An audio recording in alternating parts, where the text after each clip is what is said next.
바로 우리 박수로 박영선 의원.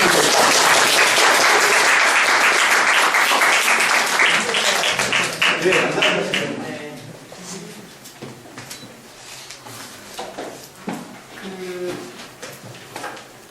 저희가 대학교 다닐 때는 이제 제가 7, 8학번이거든요.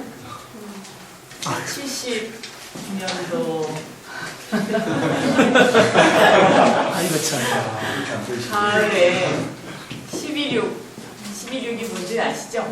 예. 네, 11.6이 나가지고 그때부터 공부를 학사 일정을 제대로 잘 못했죠. 그리고 이제 80년에 그 민주화를 위한 그 시청학 광장에서 데모를 하고 그렇게 이제 학창 시절을 보냈기 때문에 그때는 뭐 이런 정치에 대해서 대학생들이 뭐 관심 갖고 뭐 사회주의나 뭐 민주주의 이런 쪽에 대해서 서로 이야기하고 뭐 이런 것들이 하나의 흐름이었지만 요즘은 이제 그 사회가 이제 어느 정도 좀 우리나라 민주주의가 정착돼 가면서 대학생들의 관심사도 점점 다른 곳으로 바뀌어다가 제가 이렇게 흥사단에서 주제를 보니까 통일 문제 이렇게 써 있더라고요. 그래서 네.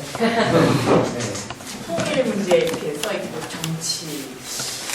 그래서 좀 여기에 모인 대학생들은 어떤 대학생들일까 굉장히 궁금했었어요. 요새는 이제 뭐 정치에는 좀 관심들이 제가 처음에 정치를 시작했을 때보다는 좀 많이 생긴 것 같아요. 저는 2004년부터 정치를 시작했는데요.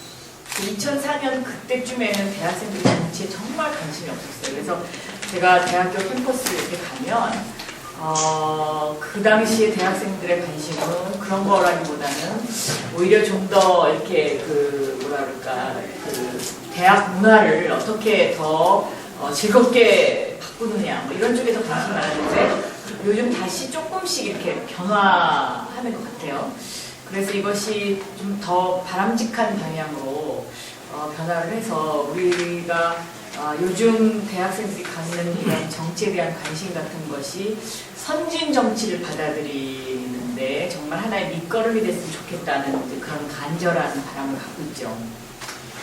저는 요즘 그렇게 생각해요. 그러니까 민주당은 뭐 맨날 통합한다고 거기에 막 에너지를 쏟아야 되고 또 무슨 한쪽에서는 안철수 신당이 뜨니 많이 하고 또 한나라당은 뭐 친박이 어떻고 뭐 친이계가 어떻고 맨날 시끄럽고 그러니까 당연히 국민들은 정치에 대해서 어떤 혐오감을 가질 수밖에 없지 않느냐. 그러니까 우리나라 제도가 갖고 있는 정치적인 어떤 그 제도의 한계가 온 것 아닌가. 저는 그런 생각을 요새 참 혼자서 많이 합니다. 그러니까 우리도 그 예를 들면 미국식으로 예비선거 제도를 도입해서 제도를 바꾸던가 아니면 뭐 유럽 스타일로 비례대표 제도를 뭐 확대를 완전히 하든지 아니면 또 유럽의 또 다른 어떤 유럽 뭐 나라마다 그 정치 제도가 조금씩 다 다르니까요.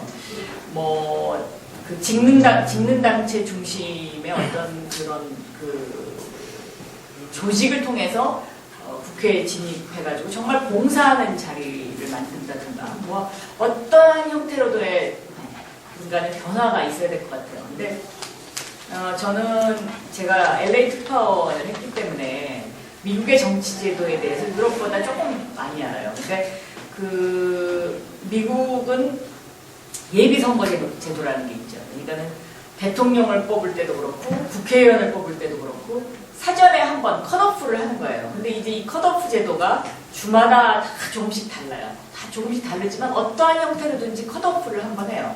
근데 캘리포니아 같은 경우에는 그냥 오픈 프라이머리라고 해요. 완전 국민 경선제를 하는 거죠. 그러니까 당도 필요 없고 뭐 국회의원이 되고 싶은 사람이면 누구나 다 나가서 사전에 4개월 전에 예비선거를 하고 그 예비선거를 통해서 주민들이 2사람을 뽑는 거예요. 근데 그게 예를 들면 민주당이 2명이 될 수도 있고 무소속이 뭐 2명이 될 수도 있고 공화당이 2명이 될 수도 있고 뭐 그 주민들이 뽑아주는 형태로 순차적으로 2명을 뽑아가지고 4개월 후에 두 사람이 결선 투표를 하는 거죠. 그래서 그 결선 투표를 해서 뽑힌 사람 중에 한 사람이 국회의원이 되는 거예요.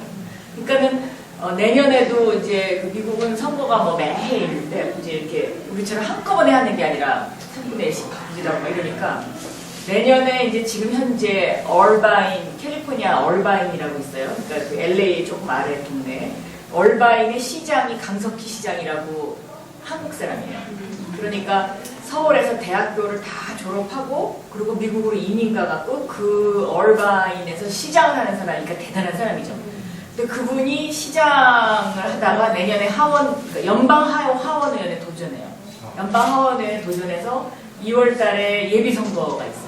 근데 이분이 되느냐 안 되느냐가 저는 굉장히 관심사고, 만약에 이분이 예비선거를 통해서 이제 그 하원의 이제 그 첫 관문을 통과하면 우리나라 국민들도 미국식 예비선거 제도에 대해서 좀 더 관심을 기울이게 되지 않을까. 저는 그게 계기가 될 수 있다고 보고 있어요. 그러니까 이분이 얼마 전에 한국 다녀왔어요. 한국 다녀갔는데 제가 미국 가서 한번 뵌 적 있고, 뭐라 그러냐면 이렇게 미국식 공천 제도가 아니고 예비선거 제도가 있었기 때문에 자기가 뒤늦게 미국에 이민 갔지만 시장이 될 수 있었다는 거예요. 그러니까 일만 열심히 하고 국민들이 공천하는 거예요. 그러니까 예비선거라는 건 어떤 거냐면 누구나 다 그 예비선거에 참여할 수 있어요. 다 예비선거에 참여해갖고 국민들이 투표하고 똑같이 두 사람을 뽑아주는 거예요. 두 사람을 뽑아주면 거기서 당선된 사람이 이제 본선에 가는 거고, 만약에 민주당 한 명, 공화당 한 명 이렇게 된다 그러면 당대당 투표가 되는 거고, 만약에 무소속이 출마했는데 그 사람이 당선되면 무소속과 공화당 한 명, 또는 무소속과 민주당 한 명, 아니면 공화당 두 명, 민주당 두 명, 이렇게 그냥 국민들이 그렇게 뽑아갖고 하니까 당에서는 공천이라는 제도가 아예 없어지죠. 공천이라는 제도가 아예 없어지고, 뭐 우리나라처럼 무슨 친박계니, 친이계니, 무슨 뭐 DJ계니, 뭐 YS계니 이런 거 필요 없는 거죠. 그리고 두 번째는 당이 여러 개가 생겨도 크게 문제가 안 돼요. 그러나 미국은 양당 제도가 워낙 기틀을 잡고 있기 때문에 대부분 예비선거를 거쳐도 주로 당의 어떤 그 당을 달고 나온 사람이 지금까지는 계속해서 됐지만, 그 강석희 그 시장 말씀도 미국도 요즘은 무소속 바람이 불고 있대요. 그러니까는 미국도 이 정당 제도에 대해서 약간 국민들이 뭔가 실증을 느끼고 있는 것 같아요. 그러니까 무소속 바람이 불고, 그러니까는 그 제도가 물론 다 장단점이 있겠죠. 그러니까 뭐 그렇게 하면 당의 힘이 확 빠져버리니까, 미국처럼 미국은 당대표가 없잖아요. 그러니까 국회의원이 된 사람 중에서 플로어 리더라 그래갖고 우리나라식으로 하면 원내대표를 뽑는 거죠. 그리고 원내대표가 모든 걸 다 하는 거예요. 그리고 당이라는 거는 선거 때만 잠깐 이렇게 결집했다가 또 평상시에는 이렇게 있는 둥 마는 둥 이렇게 되는 거죠. 그래서 너무 당의 그 영향력이 줄어드는 것 아니냐 뭐 이렇게 하고, 또 그 공천을 주는 사람, 이렇게 기득권을 가진 사람 중에서는 이런 제도가 도입되면 그런 기득권이 없어지니까 싫어할 수도 있고, 이렇기 때문에 우리나라도 이게 논란이 있을 거예요. 논란이 있지만 저는 그런 제도도 한번 한국 현실에 맞게끔 뭔가를 좀 고민해 볼 필요가 있는 것 아닌가. 그리고 이제 미국도 그런 어떤 예비선거 제도가 정착되기 시작한 것이 1960년대 후반이에요. 그러니까 1960년 전에는 공천제도가 있었어요, 미국에도. 근데 그 1960년 전에 당선된 대통령들을 보면 대부분 다 귀족 가문에서 됐어요.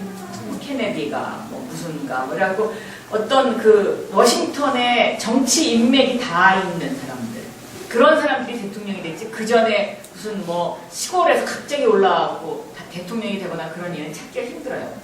그러니까 1960년대부터 주마다 이제 그 공천제도의 폐해 같은 것을 없애기 위해서 이 예비선거 프라이머리 제도를 갖다 도입을 해서 실시를 하기 시작해가지고, 그것에 가장 큰 혜택을 본 사람이 지미 카터 대통령이에요. 물론 대부분 다 민주당 출신의 사람들이 그런 어떤 그 흔히 우리가 말하는 개천에서 용난 사람들이 많죠.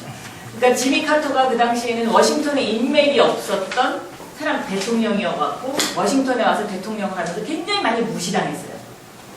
그리고 그 후에 또 빌 클린턴도 아르칸소주의 주지사를 하다가 워싱턴에 와 대통령이 됐잖아요. 그래서 뭐 굉장히 그 워싱턴의 정가의 그 소위 말하면 기득권층에서는 빌 클린턴을 아주 처음에는 이렇게 좀 우습게 보고 그랬었죠.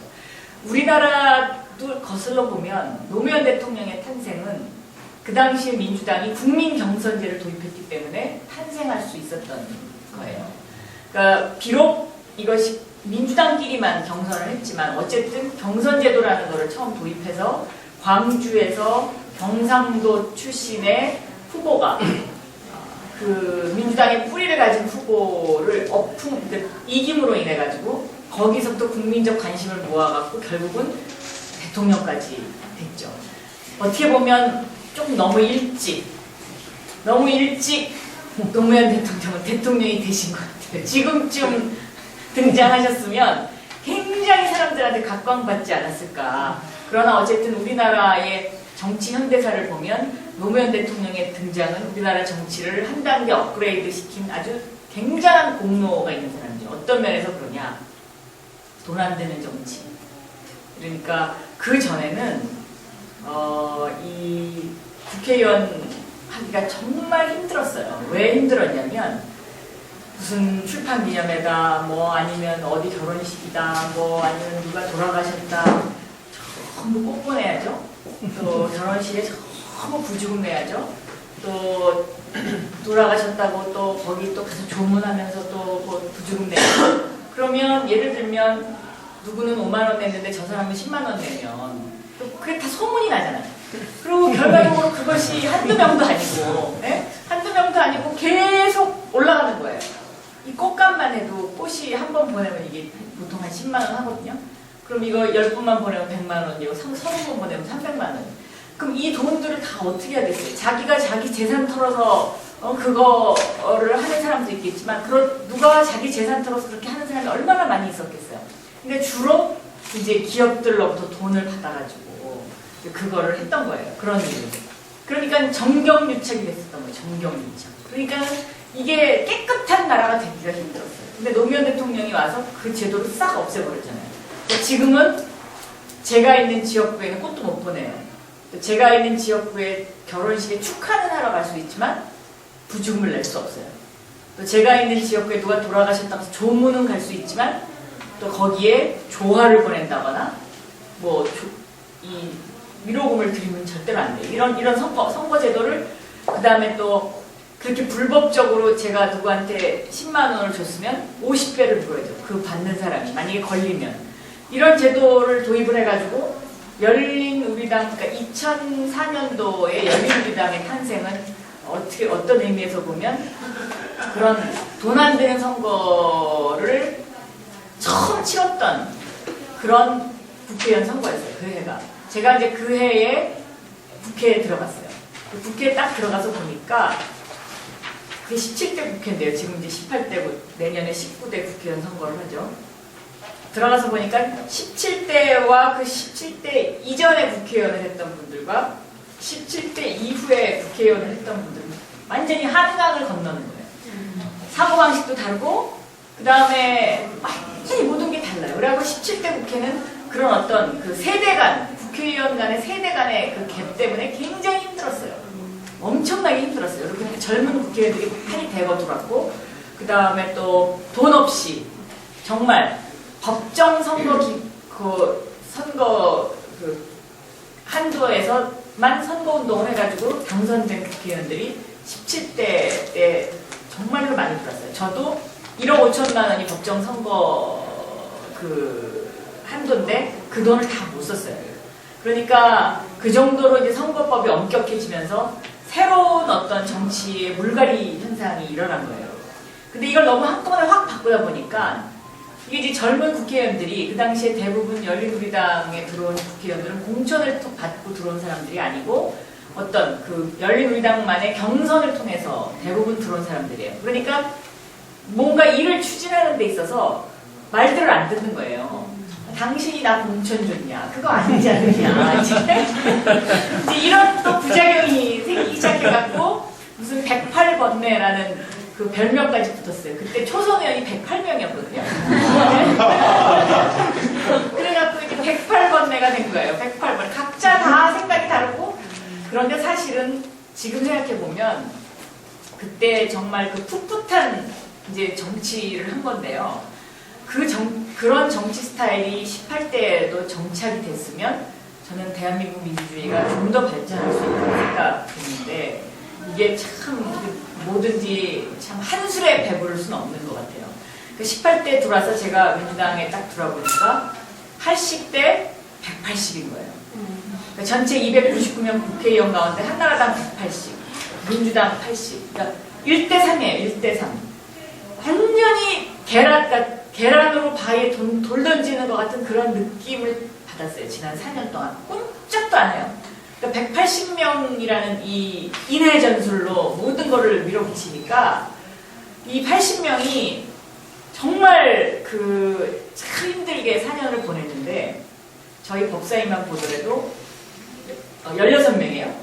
16명인데 위원장은 민주당이지만 16명 중에 12명이 한나라당과 친박이고 4명, 민주당은 4명이에요. 근데 이 4명이 정말 똘똘 뭉쳐서 하느라고는 열심히 했어요. 하느라고는 열심히 해서 청문회 때 뭐 검찰총장 후보도 낙마시키고 또 뭐 이런저런 정말 그동안에 뭐 검찰의 그 잘못된 수사 이런 거 꼬집어가지고 이렇게 저렇게 참 열심히 했지만 결과적으로 지금 좀 약간 서러운 것도 있어요. 우리가 참 열심히 했는데 그래도 국민들은 민주당이 뭔가 부족한 거예요.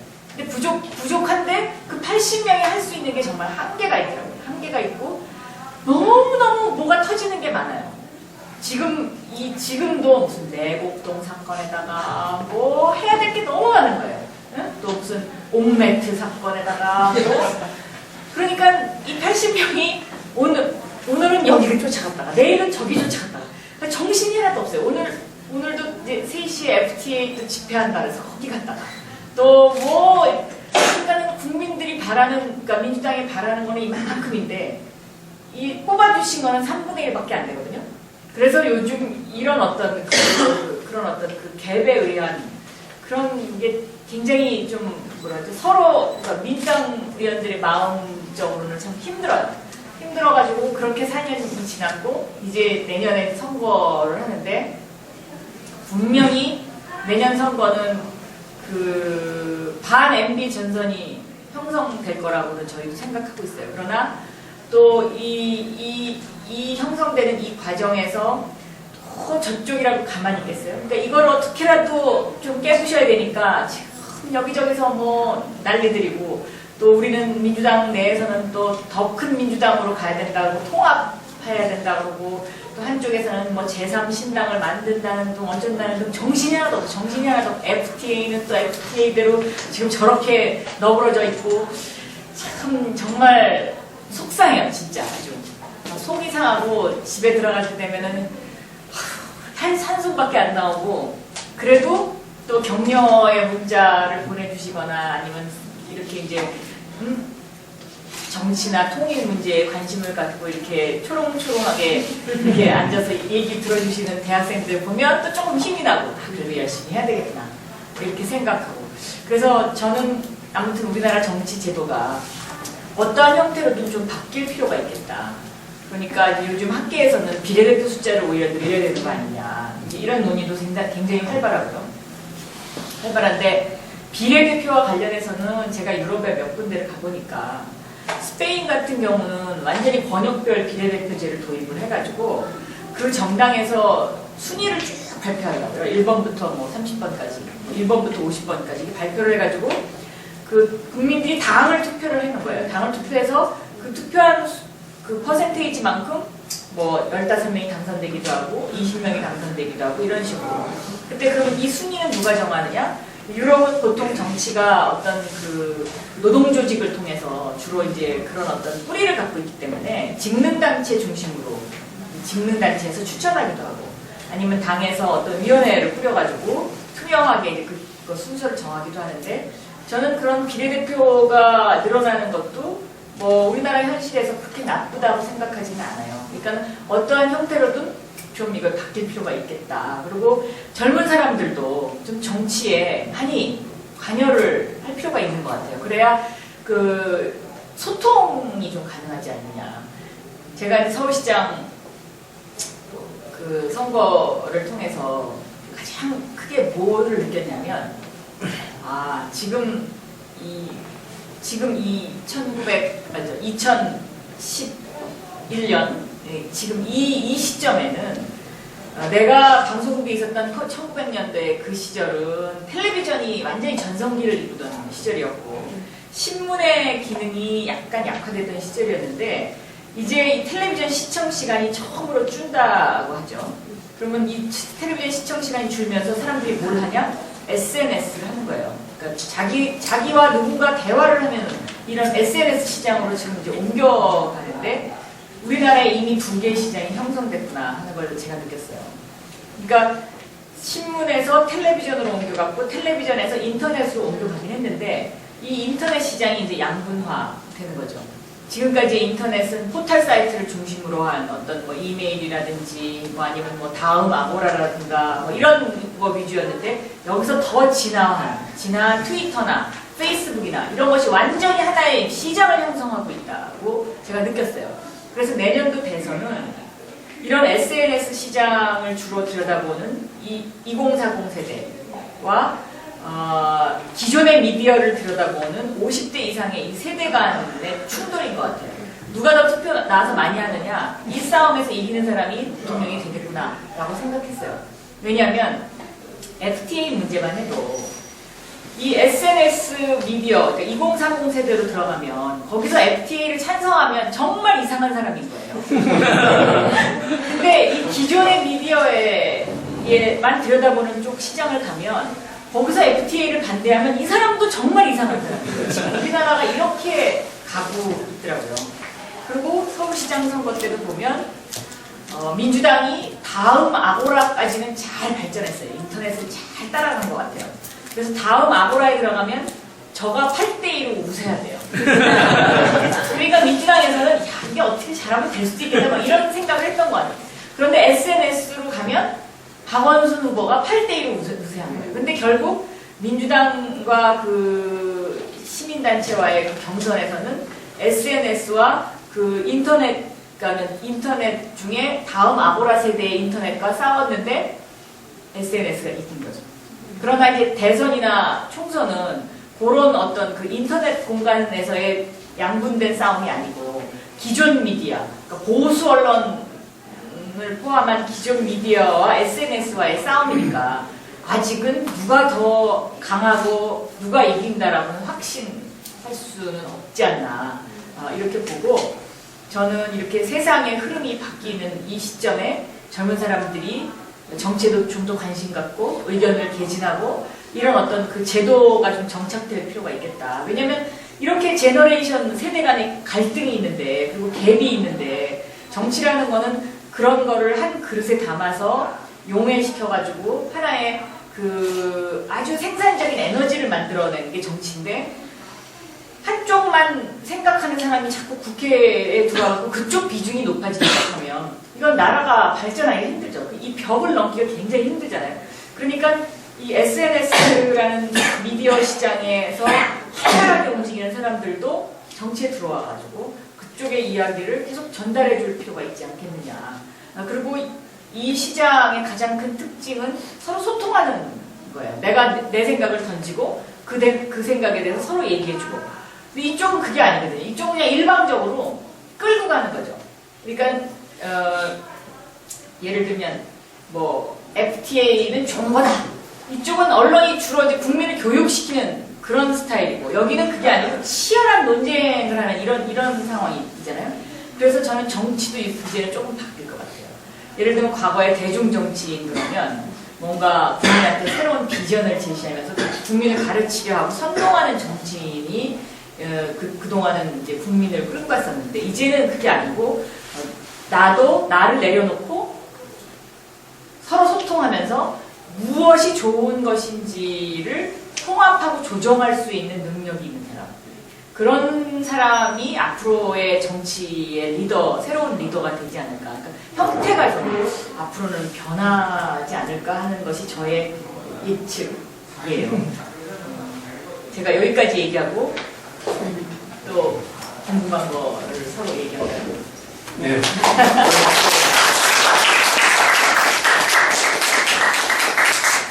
저희 쉬는 시간 없이 바로 들어가도록. 네, 그럼 쉬는 시간 없이 바로 들어가도록 하겠습니다. 예. 참. 잘 보겠습니다. 우리 사회자 최중도 학생 맞죠? 예. 네. 최중도 학생은 제가 한 번 딱 봤어요. 한 번 딱 봤는데 첫 인상이 저희 신도림동 성당 신부님이 한 분 계세요. 제대로 보셨어요. 네, 최무식 신부님이라고 너무 이렇게 그 뭐라 그럴까 정의로운 신부님이 계신데 그 신부님하고 조금 인상이 비슷하고 하는 행동도 너무 비슷한 거예요. 혹시 저분이 그분 동생이 아닌가 하고 소개를 하는데 최씨에 또 최중도 그래서 제가 이름을 기억해요.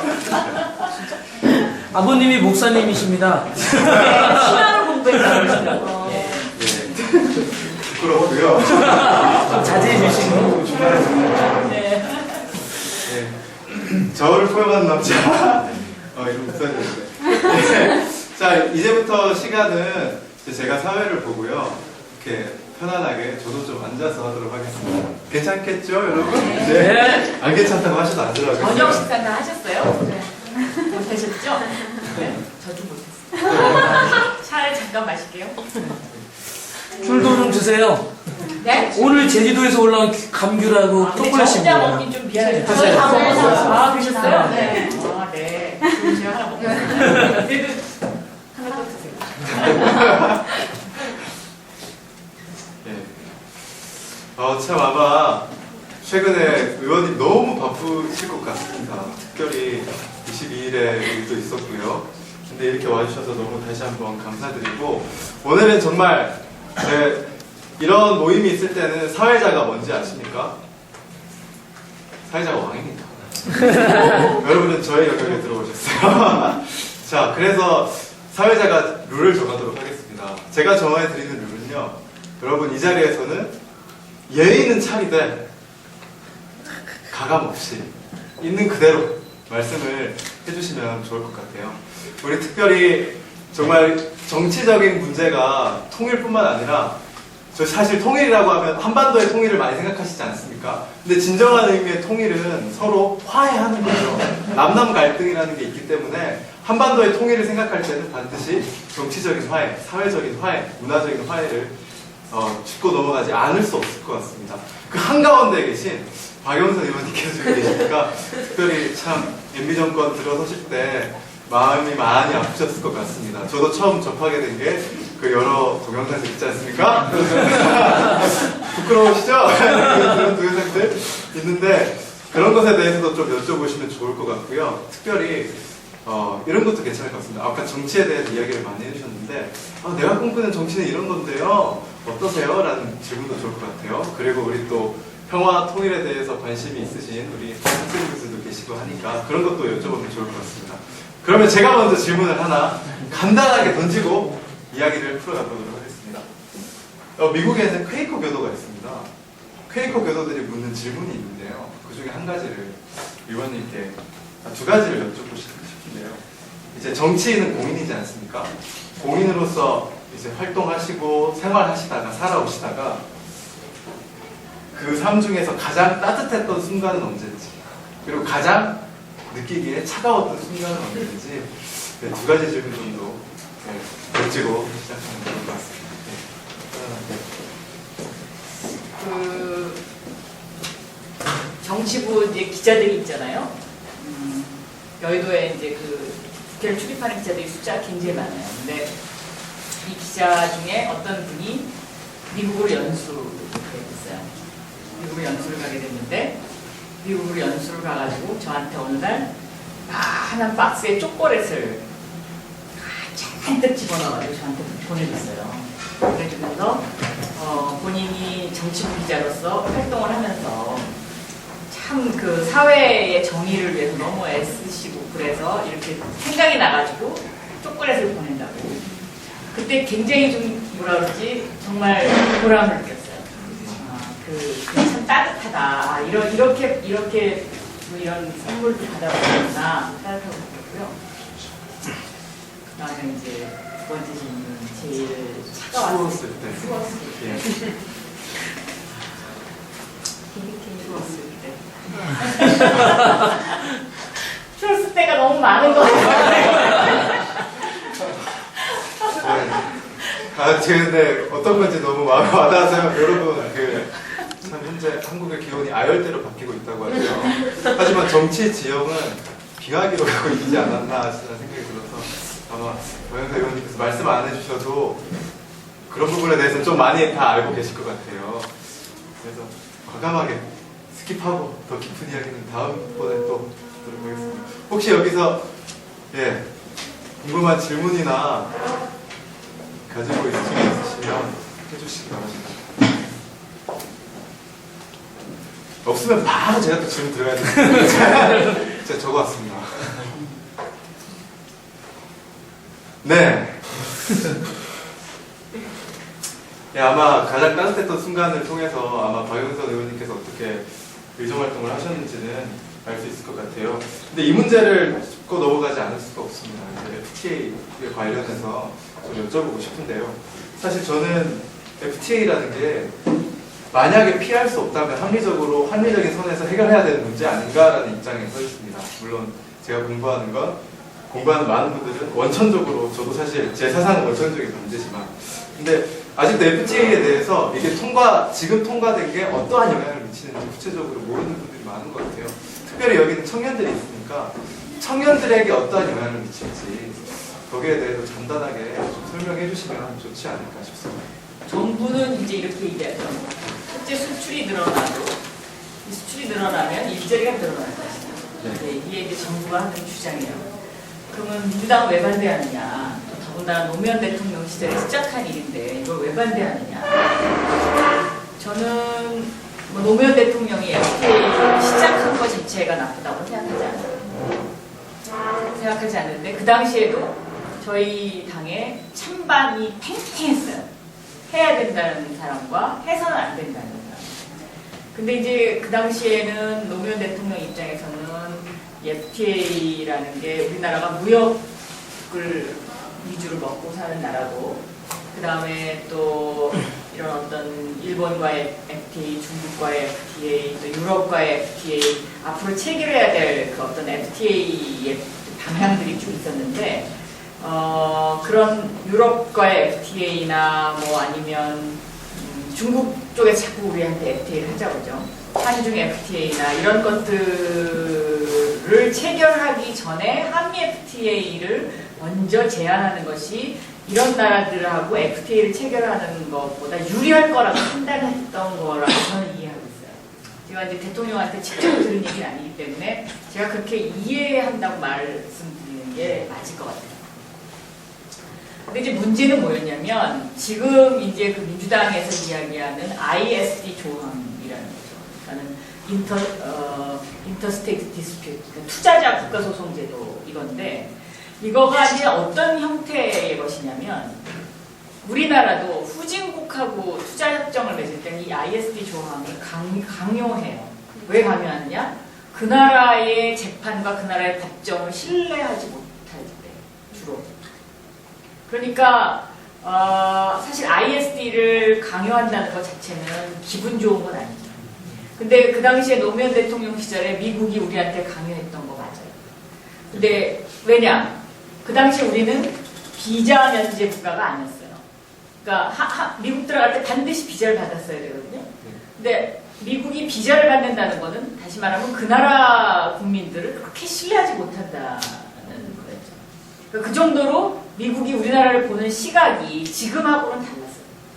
지금하고는 달랐는데 그렇기 때문에 ISD를 체결하지 않고서는 한미 FTA를 하기가 힘들었었어요. 그때 협상 자체를.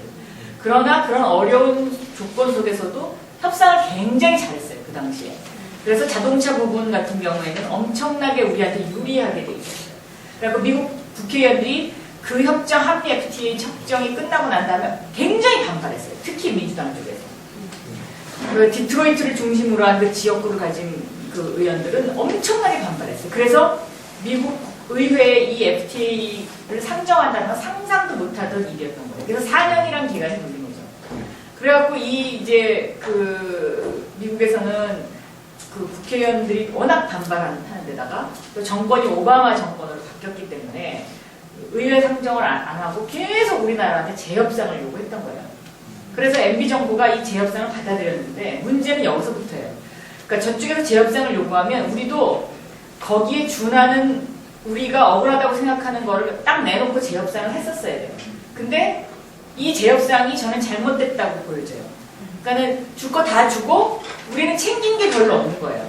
그러니까 그 ISD라는 그 조항이 어떤 그 국가의 주권적인 면에서 굉장히 자존심이 상하는 부분이 그대로 존재하면서 또 이익의 균형도 깨져버린 거예요. 그러니까 자동차 부분을 거의 다 내줘버렸습니다. 우리가 챙겼다고 생각했던 부분을 거의 다 내주게 되는 거거든요.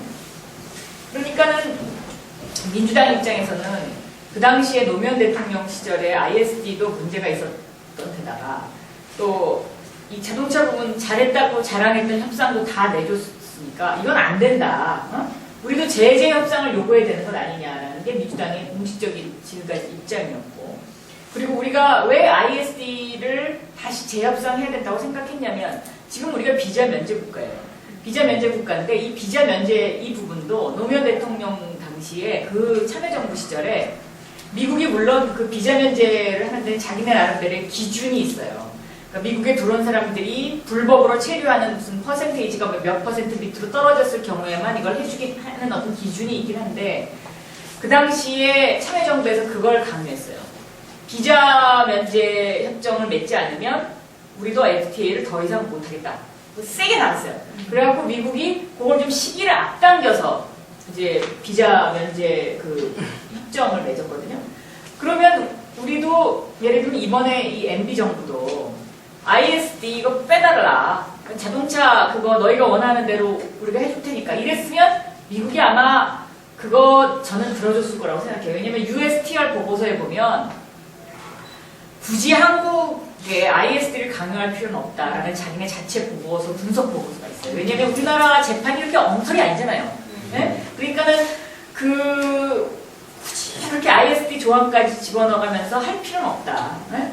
네, 그러면 우리 정부가 강하게 얘기하면 우리 민주당 입장에서는 저걸 할 수 있는 것 아니었느냐 이렇게 생각하는데 MB 정부가 너무 좀 굴욕적으로 협상을 했다 이렇게 보고 있는 거죠. 그래서 그리고 사실 야당이 그렇게 강하게 해줄 때 정부는 그걸 핑계로 해서 가서 협상하는 거예요. 야, 도저히 민주당 때문에 우리 이거 국회에서 통과시킬 그게 안 된다. 그러니까 너희 이거라도 들어줘야 되는 거 아니냐. 그래서 야당이 필요하기도 해요. 그리고 그게 또 야당의 역할이기도 하고. 그러니까 가능하면 조금이라도 유리하게, 우리나라에 유리하게, 그게 잘하는 거 아니에요? 근데 이 MB 정부는 그게 아니에요. 그게 도대체. 그저 미국이 뭐 해달라 그러면 넙썩 그냥 다 해주고. 예? 이번에도 사실 조약을 체결하면서 이걸 통과시키면서 이걸 무슨 비공개로 통과시키는 이런 나라가 어딨어요? 예? 그리고 이걸 갖다가 예를 들면 ISD를 재협상하겠다고 그 대통령이 얘기를 하는데 뭐 발효 후에 할 거면 지금 왜 못해? 할 수 있는 거거든요. 할 수 있는 건데 뭐가 그렇게 우리는 그런 부분에 있어서의 첫째 문제가 있다고 보는 거예요. 이 ISD 조항, 이 ISD 조항이 근데 왜 문제가 되느냐 보면 이 한미 FTA 상의 그 ISD 조항의 투자라는 개념은 굉장히 광범위해요. 그러니까 지적 재산권 분야까지 다 들어가 있어요. 그렇기 때문에 예를 들면 FTA가 일단 발효가 되고 나면 거기에 FTA 발효 이후에 미국에서 우리나라의 어떤 회사의 주식을 누가 한 주라도 미국 사람이 가지고 있는데 그 주식을 갖고서 우리가 무슨 그 공공정책을 그 회사에 좀 불리하게 바꾸려고 하면 이게 정부를 상대로 소송이 가능한 거예요. 이런 거기 때문에 이게 사실은 좀 약간 어떻게 보면은 지금 웬만해서는 소송이 일어나지 않을 것이기 때문에 괜찮다라고 얘기하지만 실제로 소송이 일어나면 굉장히 문제가 심각한 거거든요. 그러니까 미국 같은 경우가 호주나 이스라엘 같이 잘 사는 나라하고는 ISD를 체결하지 않았어요. 왜냐면 그 나라에는 그 나라 법정에서 제대로 다 인정할 수 있는 재판을 하니까. 그리고 이 이스라엘이나 호주 같은 경우는 그거의 독소 조항을 알고 있기 때문에 그 조항을 빼버린 거죠. 빼버린 건데 최근에 필립 모리스가 그 담배 회사가 호주가 ISD가 없음에도 불구하고 호주를 상대로 정부 소송을 냈어요. 그러니까 호주가 금연 정책을 펴요. 금연 정책을 피는데 그 금연 정책을 피면 필립 모리스가 호주에서 파는데 이게 손해날 것 같거든요. 손해날 것 같으니까 이 사람들이 어떤 방법을 통해서 국가소송을 제기했냐면 호주와 홍콩 사이에 ISD가 체결이 돼 있는 거예요. 그러니까 홍콩이라는 나라는 옛날에 그 중국식 사회주의 제도를 갖고 있었기 때문에 그 투자와 관련해서 불안한 게 많이 있잖아요. 그래서 아마 체결했을 것이라고 저는 보고 있는데 지금은 이제 아니지만 보고 있는데 호주와 홍콩 사이 ISD가 체결이 돼 있으니까 필립 모리스 홍콩 지사를 통해서 호주를 상대로 이번에 국가소송을 제기했어요. 이 필립 모리스가 호주만 그렇게 한 게 아니고 캐나다에도 그렇게 했어요. 그러니까 예를 들면 우리가 한미 FTA 체결 위해 우리도 만약에 금연 정책을 정부가 피했다. 이러면 바로 필립 모리스가 대한민국 정부를 상대로 국가소송을 제기할 수 있어요. 그리고 특히 이 ISD 조항은 공공정책 정부를 상대로 소송을 제기할 수 있기 때문에 앞으로 우리가 펴나가야 할 복지 문제와 관련된 부분의 정책이라든가 또 보험 부분을 뭐 정부가 보조해 주는 부분이라든가 이런 부분의 정책을 들여왔을 때 앞으로 소송당할 그 확률이 굉장히 높아요. 왜냐하면 보험을 갖다가 예를 들면 정부가 보조해 준다 그러면 보험회사들이 그만큼 손해를 보잖아요. 그러니까 이런 우려가 굉장히 많이 되는 부분이라서 이거는 반드시 걷어내야 되겠다라고 저희가 생각하고 있는 거죠. 그리고 이제 또 하나 문제가 이제 그 역진 조항인데 한미 FTA가 체결되는 그 시점을 계기로 해서 그 이후부터는 다시 되돌아갈 수가 없는 거예요. 이런 어떤 그런 조항들은 사실은 그거는 해서는 안 되는 것인데 그 당시에 노무현 정부가 먼저 FTA를 하자고 이야기를 꺼냈기 때문에 그걸 강하게 막지 못했던 부분도 있어요. 그러니까 이제는 사실 미국과 대한민국의 그 국가 간의 어떤 지위라는 게 금융위기를 겪으면서 특히 금융위기를 겪으면서 우리나라 지위가 많이 바뀌었거든요. 많이 바뀌고 우리도 우리 나름대로 떳떳한 이야기를 할 수 있는 국가예요. 할 수 있는 국가인데 굳이 이렇게 미국에 무릎 꿇어가면서 FTA를 체결할 필요가 있겠느냐. 이것이 이제 민주당의 시각인 거죠. 그리고 정말 현명한 정부라면 야당이 이렇게 받쳐줄 때 이거를 핑계로 해서 정말 얼마나 좋아요. 미국은 얼마나 기분이 좋으면 의회에서 자기네가 먼저 이걸 방망이를 쳤겠습니까? 미국 의회가 웬만해서 그러지 않거든요. 근데 그런 정도면 미국이 그렇게 빨리 하자고 난리를 치는 이런 상황에서 배짱 한번 딱 튕기고 그러고서 우리 국민들이 원하는 걸 조금 고쳐서 그러고서 하면 그게 뭐가 그렇게 대세에 지장이 있는 건지 우리는 참 이해를 못하는 거죠. 이해를 못하고 뭔가 좀 정말 저거는 뭐가 있지 않냐 이런 생각이 들고요. 그리고 대통령은 이제 1월 1일 이후에 발표되면은 반드시 ISD 이거 재협상하겠다고 그러잖아요. 저는 이것도 혹시나 4월 11일 총선을 앞두고 이거를 또 하나의 어떤 재료로 이용하려고 그러는 거 아닌가 하는 그런 개인적인 의구심도 갖고 있어요. 왜냐면 이게 3개월간 협상하게 돼 있거든요. 그러면 3월 말이에요. 3월 말이면 4월 초쯤에 예를 들어서 의회의 비준을 거치지 않을 정도의 투자의 범위를 줄일 수가 있어요. 투자의 범위를 줄일 수가 있으면 ISD에 대한 우려를 약간은 범위가 줄어들면 약간 줄어들잖아요. 이거 가지고 또 이 정부가 국민들을 현혹시키려고 하지 않는가 하는 이런 개인적인 약간 우려도 해요. 우려도 하지만 어쨌든 간에 1월 1일 이후부터 재협상 할 거면 미리 재협상 해놓고 비준을 하는 것이 저는 그것이 정도라고 생각하거든요. 저희 민주당에서는 그래서 지금까지 이것을 좀 천천히 비준하자. 한미 FTA를 원천적으로 못하게 하겠다 이런 게 아니고 좀 천천히 하자라는 것이 첫째 이유였고 두 번째는 우리는 예를 들면 이 법이 통과되면 FTA가 국제법이기 때문에 국내법보다 우선하는 거예요. 그러니까 국회에서 법을 만들 때도 FTA에 저촉이 되는지 안 되는지를 따져봐야 돼요. 우리나라 법 체계가 그렇게 되어 있어요. 근데 미국은 그렇지 않아요. 미국은 국내법과 연방법이 우선해요. 그러니까 한미 FTA에 아무리 어떤 조항이 있더라도 이것이 국내법이나 연방법하고 충돌하면 소용이 없는 거예요. 한미 FTA가. 그러면 이건 어떻게 해야 되느냐. 미국이 이런 것을 어떻게 해소하느냐면 이행법안이라는 걸 통해서 해소를 해요. 그러니까 충돌하는 것을 다 찾아내가지고 그 충돌하는 부분을 한국에 관해서는 이렇게 한다라는 것을 새로 만드는 거예요. 근데 만약에 한미 FTA를 체결하기 전에 대한민국의 법무부나 대한민국 정부가 한미 FTA 상에 있는 모든 조항이 미국의 국내법이나 연방법에 충돌하는지를 따져봐야 돼요. 근데 이걸 안 했어요. 제가 법사위에서 법무부 장관한테 질의하니까 법무부 장관이 몰라요. 처음에는 했다 그래요. 그래서 그럼 했으면 그 검토한 자료를 내놔라. 그랬더니 금세 그거는 외교통상부에서 하는 거지 법무부가 하는 게 아니라는 거예요. 네? 그래서 내가 법무부가 법을 한다 지금 뭘 하냐? 제가 그랬어요. 그랬더니 그거 다 외교통상부에서 하게 돼 있대요. 그래서 제가 외교통상부에 알아봤더니 외교통상부에서 한 게 아니고 미국 정부가 미국 연방법과 한미 FTA가 충돌하는 거는 1차적으로 검토를 했어요. 그래서 13개인가 뭔가 고쳐야 된다고 그러더라고요.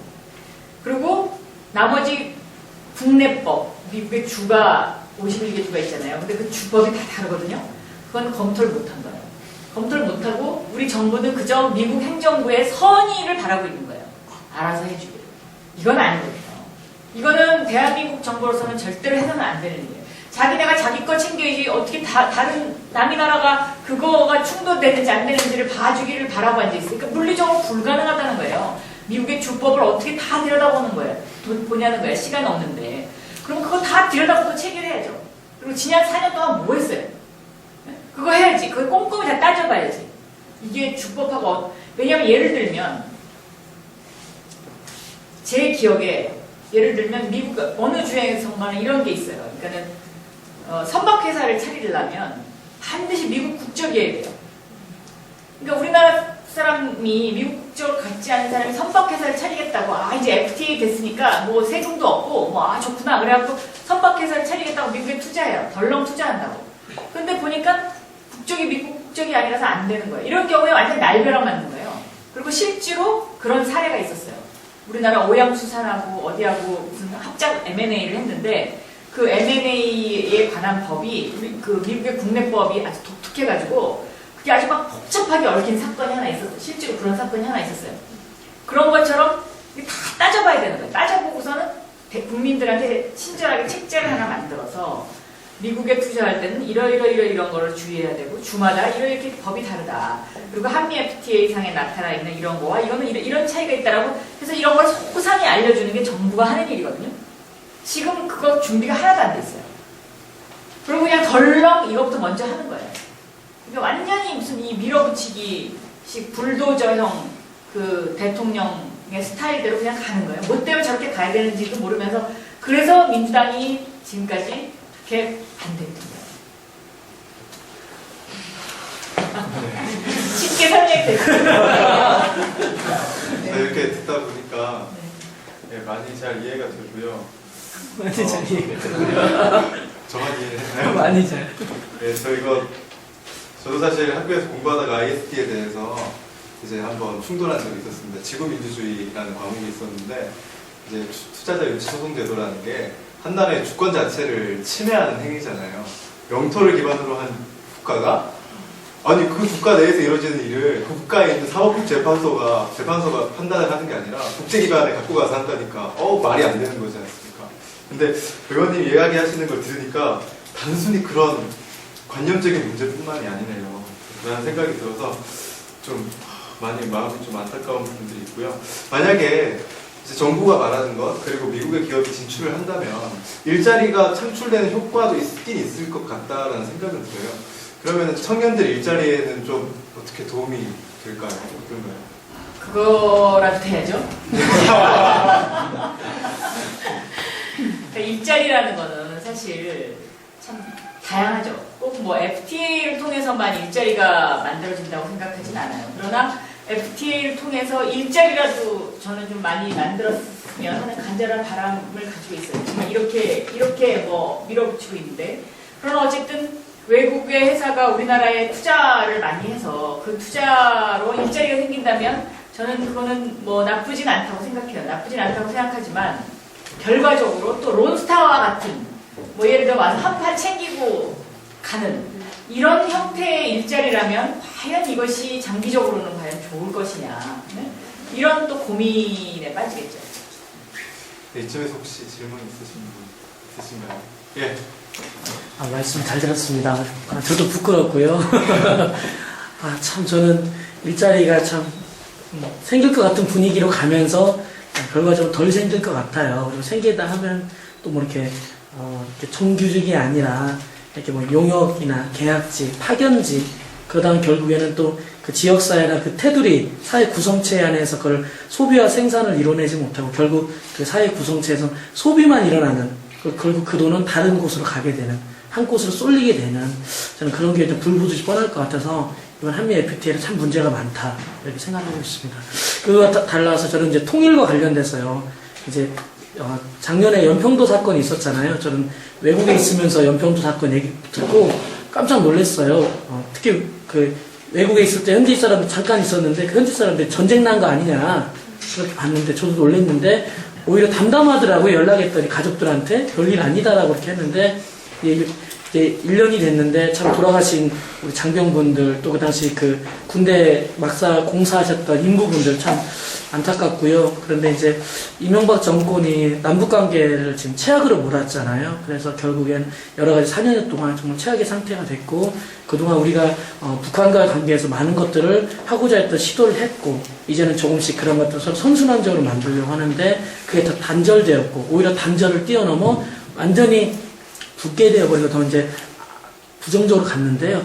혹시 이제 뭐 지금 정책위 의장을 하고 계시니까 저는 혹시 바람이 있다면 이제 내년 총선 대선 앞두고 또 정치 지형적 목소리를 내겠지만 그런 남북관계, 완전 파탄난 남북관계를 좀 어떻게 책임 있는 이제 야당이니까 좀 어떻게 입장을 갖고 있는지 좀 듣고 싶습니다.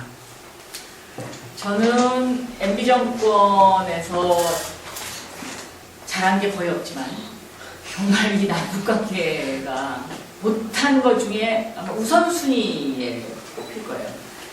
왜냐하면 우리나라는 지정학적으로 뭐 물론 우리가 그동안에 이제 그 그러니까 그 민주주의를 추구하면서 미국과 어떤 이런 혈맹 관계 속에서 이제 그 지난 50년을 지내왔지만 이제는 중국 변수를 무시하고는 한반도 문제를 해결할 수가 없죠.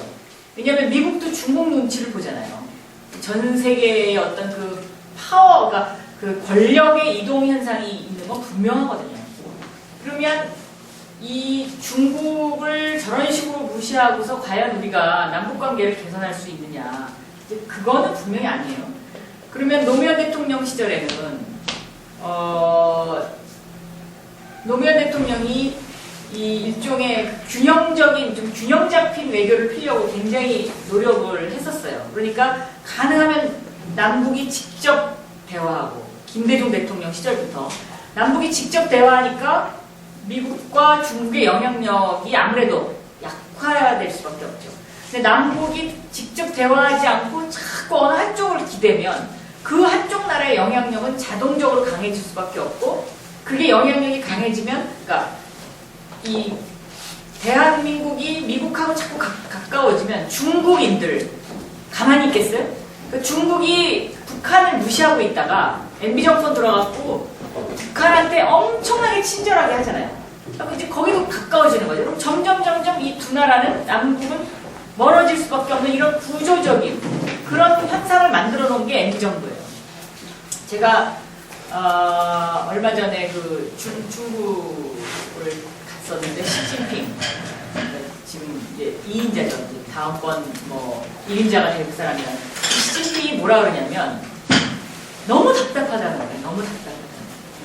아니 형제끼리 왜 해결을 못하냐. 그러니까 중국 사람이어서 그런 얘기가 나올 정도고, 그 다음에 과거에 그 DJ 김대중 대통령과 노무현 대통령을 거치면서는 중국이 어느 정도까지 그 북한보다는 한국의 비중을 뒀었냐면 보통 이제 그 중국의 그 최고 책임자가 1인자가 서울을 방문하기 전에 꼭 평양을 방문했었어요. 왜냐하면 이제 우호 관계를 다시하기 위해서.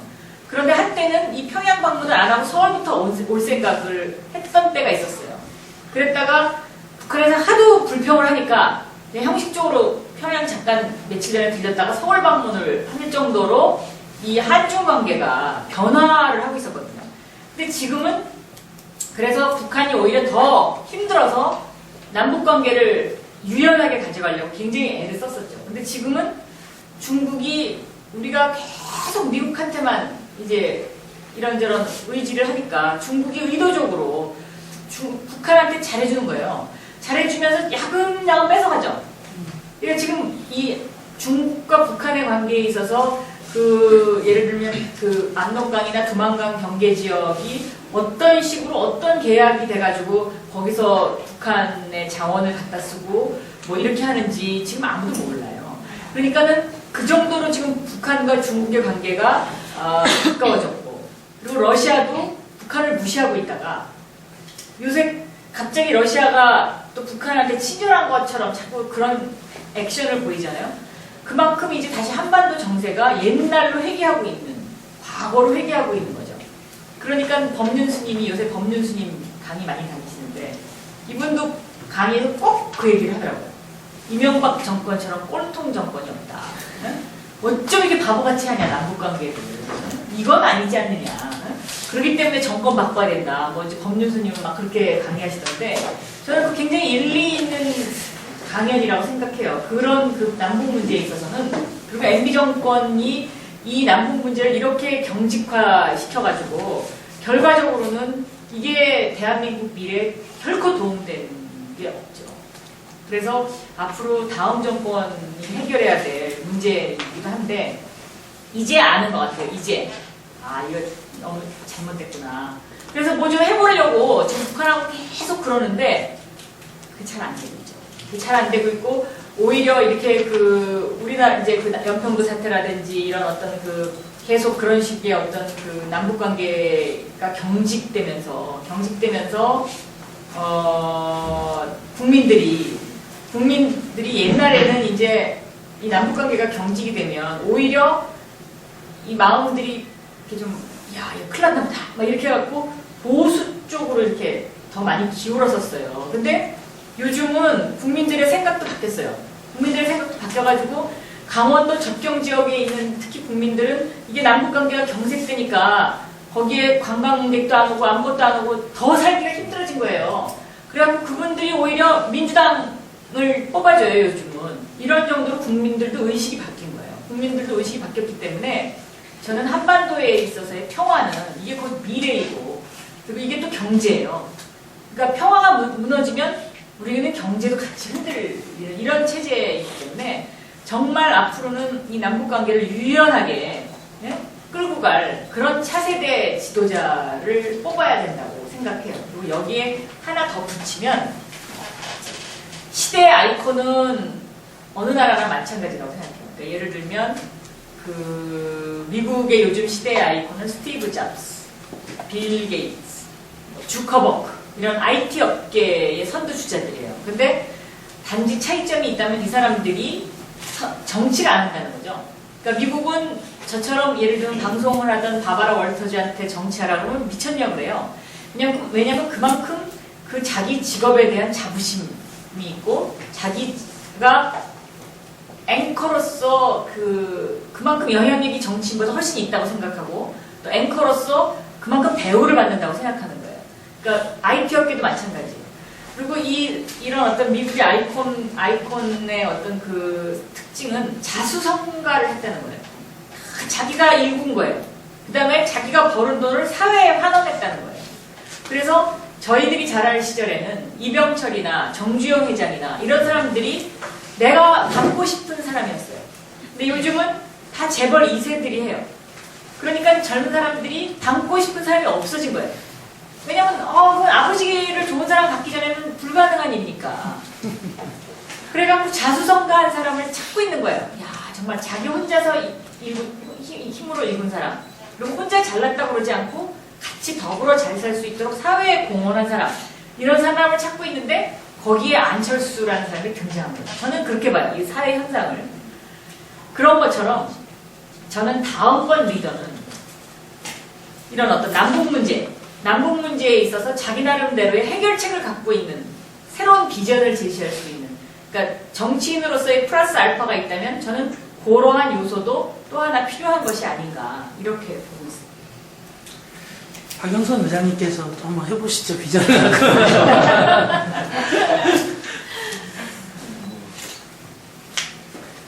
참 그런 생각. 네, 강의 잘 들었습니다. 앉아서 그럼요. 네, 그 박영선 의원님께서 다시 한번 기회가 된다면 시장 출마를 생각이 있으신지 아이고. 궁금합니다. 그리고 의원님께서 그 이제 최종 목표가 있을 거 아니에요. 이제 저희들도 다들 비전을 갖고 살고 있듯이 의원님은 제 생각인데 국회의원에 안주하지 않고 더 나아가서 뭐 더 큰 목표라든지 본인이 갖고 있는 뭐 개인적인 것도 좋고 네, 비전이 있을 것 같아요. 그 다음 듣고 싶어요. 저는요, 대학교 다닐 때 여러분만 할 때는 방송국에서 일하고 싶었고 또 하나는 꿈이 뭐였냐면 유학을 가고 싶었어요. 유학을 가고 싶었는데 대학원을 이제 유학 가기 위해서 대학원을 가야 되겠다 이렇게 생각을 하고 있었는데 방송국에서 일하고 싶은 어떤 그런 그 호기심 때문에 방송국 시험을 대학교 4학년 때 5월달에 갔다가 이게 시험에 합격했어요. 그래가지고 죄송해요. 그때는 호랑이 담배 피던 시절이에요. 왜냐하면 내가 82년도인데 그러니까 방송국 다닌다 그러면 뭐 새로운 직업이니까 좋긴 한데 사람들이 그냥 좋긴 한데 이 정도였거든요. 예? 왜냐하면 이제 방송국이라는 그 이미지가 그 뭐라 그럴까 이렇게 조금 그 여자들이 다니기에는 조금 아직까지 그때는 진짜 호랑이 담배 피던 시절이죠 진짜. 그래서 우리 아버지도 방송국 합격했다니까 간두라 그랬습니다. 간두라. 그리고 저도 신문 기자 시험을 봐서 떨어졌어요. 신문 기자 시험을 떨어지고 이제 방송국에는 합격한 거예요. 그러니까 신문 기자가 훨씬 되기 힘들었던 시절이에요. 그러니까 그렇게 시대마다 그게 되게 빨라요 지금 그게. 근데 그래서 그랬는데 그 교수님을 찾아갔어요. 고민이 약간 돼서. 왜냐면 집에서 아버지 반대하고 그러니까. 그리고 이제 교수님이 찾아가면 너는 대학원 가야지 무슨 방송국을 다니냐 이렇게 얘기할 거라고 생각하고 위안을 받으러 찾아갔는데 교수님이 딱 그러는 거예요. 저한테 참 생각 잘했다. 내가 너를 4년 동안 지켜봤는데 교수나 유학을 가는 그런 것은 혼자 고독하게 싸워야 되는 건데 골방에 들어가서 오늘 성격상 그거 진짜 빨리 거기 가서 너무너무 섭섭한 거예요 제가. 너무 섭섭해가지고 그러다가 에이 모르겠다 그러고 그 일을 시작을 했어요. 근데 지금 생각해보면 잘한 것 같아요. 그 교수님이 저를 참 잘 이렇게 인도해 주신 것 같아요. 그래서 항상 누구하고 하는 건 이렇게 상의해보는 건 참 좋은 일인 것 같아요. 자기보다 나이가 많은. 그리고 또 여기서 하나 이제 약간 옆가지로 써서 얘기를 하면 직업은 선택하는 데 있어서 그 시기에 가장 탑에 있는 직업을 선택하는 것보다는 그 아래에 있는 직업, 성장 가능성이 많은 직업을 선택하는 게 훨씬 좋아요. 제가 이제 지금 대학교 졸업한 지 82년도니까 거의 30년 됐잖아요. 30년 되고 나서 지금 우리 동창들을 보면요. 그 당시에 제일 잘 나가는 회사를 갔던 아이들은 크게 발전을 못했어요. 근데 그 당시에 조금 떨어진 회사를 간 아이들이 지금 다 거기 가서 장이 됐어요. 다 우두머리가 된 거예요. 그래서 걔네들이 지금 사회에 훨씬 영향력이 커요. 저도 마찬가지예요. 신문 기자 시험을 보고 떨어졌으니까 다행이지. 저는 그렇게 생각해요. 제가 지금 방송 기자를 했기 때문에 사실 뭐 국회의원에도 당선된 거고 이런 어떤 그런 거고 또 어떻게 보면 텔레비전이라는 산업 자체가 발전되면서 저도 같이 큰 거거든요. 그러니까 그 당시에 이미 신문은 이제 사양 산업이었고 방송은 뜨는 산업이었죠. 근데 지금은 제가 보기엔 텔레비전이 바로 그 시점에 와 있는 거예요. 텔레비전 시청 시간이 준다는 거는 이게 의미하는 바가 굉장히 큰 거거든요. 그러니까 이 텔레비전 시청 시간이 줄면서 다른 쪽으로 옮겨가고 있는 거예요. 이게 매체 파워가 이제 옮겨가고 있는 거죠. 그러니까 직업 선택을 할 때는 야 정말 뭐 최고의 직장을 못 들어갔다고 절대 후회할 게 아니고 그 성장 가능성이 얼마나 있느냐 이게 미래에 그거를 보는 게 참 중요하지 않나 싶고 그 얘기를 일단 하고 그래서 이제 저는 제 꿈을 이뤘죠. 직업을 통해서. 근데 정치는 제 꿈이 아니었어요. 정말 나는 정치를 한다고는 생각해보지 못했어요. 못했는데 제가 정치권에 왔잖아요. 그래서 처음에는 고민을 많이 했어요. 내가 정치를 왜 하나. 그때 처음에는 이제 어떻게 생각했냐면 대학교 다닐 때 내 친구들은 정말 민주화 운동을 많이 했어요. 대학교 내리는데 시청 앞 광장에 모여서 열심히 막 운동하고 그랬는데 저는 그 당시에 열심히 안 했어요. 열심히 안 하고 그때 제가 또 뭘 하고 있었냐면 지금은 없어진 TBC라고 있었는데 TBC의 대학생 퀴즈를 하는 프로그램에 제가 퀴즈를 읽어주는 아르바이트를 했어요. 근데 그게 정말 짭짤했어요. 한 달에 한 25만 원 벌었는데 그 당시에 25만 원이 굉장히 큰 돈이에요. 그래서 그 유혹 속에서 왜냐면 그 시청 가서 이거 하는 시간에 나는 그걸 읽어야 되는 거예요. 나가서 자 여러분 안녕하세요 뭐 이러면서 이제 읽어야 되는 거예요. 그래서는 이제 제가 어떻게 위안을 삼았냐면 제가 거기서 돈을 벌어서 애들이 열심히 뭐 운동하고 오면 저 통닭도 사주고 맥주도 사주고 그러면서 나 혼자서는 위안을 받았지만 속으로 굉장히 미안했어 마음속으로. 그래서 근데 딱 17대 와보니까 그때 그 민주화 운동했던 애들이 국회에 많이 들었더라고요. 그래서 그래 그럼 내가 쟤네들하고 같이 그 당시에 빚 못 갚았던 것을 빚을 갚자. 그래서 열심히 해주자. 옆에서 뒤에서 도와주자. 이제 이런 심정으로 정치를 한 거예요. 내가 뭐가 되겠다. 뭐 이렇게 생각하지 않고요. 그랬다가 이제 이번에 서울시장 선거에 어떻게 나가게 됐는데 그렇다고 제가 서울시장이 하기 싫었던 건 아니에요. 그렇지만 제가 뭐 저걸 꼭 해야 되겠다 이런 건 없었어요. 그러니까 사람이 꼭 해야 되겠다고 생각하는 사람과 그렇지 않은 사람의 그 차이는 분명히 있는 것 같아요. 그러나 제가 95년도 LA 특파원을 하면서 LA라는 도시에 가서 보고 느꼈던 여러 가지 생각들이 있었어요. 그리고 그 후에 야, 우리나라 도시도 이렇게 바뀌면 좋지 않을까 저렇게 바뀌면 좋지 않을까 하고 생각했던 거를 제가 공약으로 다 내놨어요. 젊은 서울, 엄마 서울, 감동 서울 뭐 이렇게 주제를 정해가지고 해놨는데 제가 서울시장 선거가 안 나가려고 그랬던 이유는 저 스스로 준비가 좀 덜 됐다고 생각했거든요. 그리고 이런 정치는 준비가 덜 된 상태에서 나를 노출시키면 그게 바로 표가 나요. 그래서 좀 다음에 하는 게 좋지 않을까 이제 이렇게 해서 안 나가려고 했는데 정말 피할 수 없는 상황이 돼서 나갔어요. 나가갖고 9월 14일 날 아침 9시에 나가기로 최종적으로 결정을 하고 11시부터 점심 안 먹고 12시 반까지 제가 출마 선언문을 그냥 썼어요. 쭉 썼는데 그 출마 선언문 속에 제 공약이 다 있어요. 그러니까 그동안에 제가 생각은 좀 많이 했던 것 같아요. 이건 이렇게 바꿨으면 좋겠다. 그리고 반값 등록금 공약도 민주당이 그걸 굉장히 하려고 오랜 시간 정책적으로 준비했던 거거든요. 그랬는데 그 정책위 전문위원 한 사람이 의장님 서울시장 나가세요. 저한테 그래요. 그래서 왜? 그랬더니 서울시장 나가면 서울시립대 반값 등록금 당장 할 수 있습니다. 그러는 거예요. 그래서 그게 굉장히 귀가 솔깃하더라고. 그래서 그런가? 그러면서 이렇게 생각하고 있었는데 제가 시장 나가게 됐기 때문에 그 공약을 제일 먼저 썼어요. 서울시립대학교를 반값으로 하겠다. 이제 이렇게 하고 그 다음에 뭐 예를 들면 제 공약 중에 좀 이제 뭐 예를 들면 노인들을 위한 그 실버타운 공약 같은 거는 그게 이제 미국 특파원을 하면서 제가 본 거예요. 그러니까 미국에는 노인들이 집이 없거나 아니면 혼자 살거나 하는 분들은 시에다 신청을 하면 지하철역이 가깝고 그 다음에 병원이 가까운 곳에 반드시 노인 아파트가 있어요. 그 아파트에 한 달에 100불 정도 내고 들어갈 수 있어요. 그러면 그 아파트 1층에는 간호원도 있고 응급차도 있고 다 대기하고 있어요. 그래서 방에서 급한 일이 있으면 벨만 탁 누르면 간호원이 쫙 올라와요. 그래서 병원으로 바로 모셔다 드리거든요. 그러니까는 미국 노인들은 좀 걱정이 별로 없어요. 왜냐면 나를 항상 누군가 지켜준다고 생각하니까. 그렇기 때문에 이분들이 좀 우리나라 어르신들보다 좀 밝아요. 밝고 국가가 나를 위해서 이렇게 해주는데 나도 국가를 위해서 뭔가를 해야 되는 것 아닌가 하는 그런 개념이 꽉 잡혀 있어요. 그래서 이분들이 굉장히 자원봉사를 많이 해요. 그러니까 그 에너지가, 그러니까 복지가 다시 자원봉사라는 에너지로 나오는 거예요.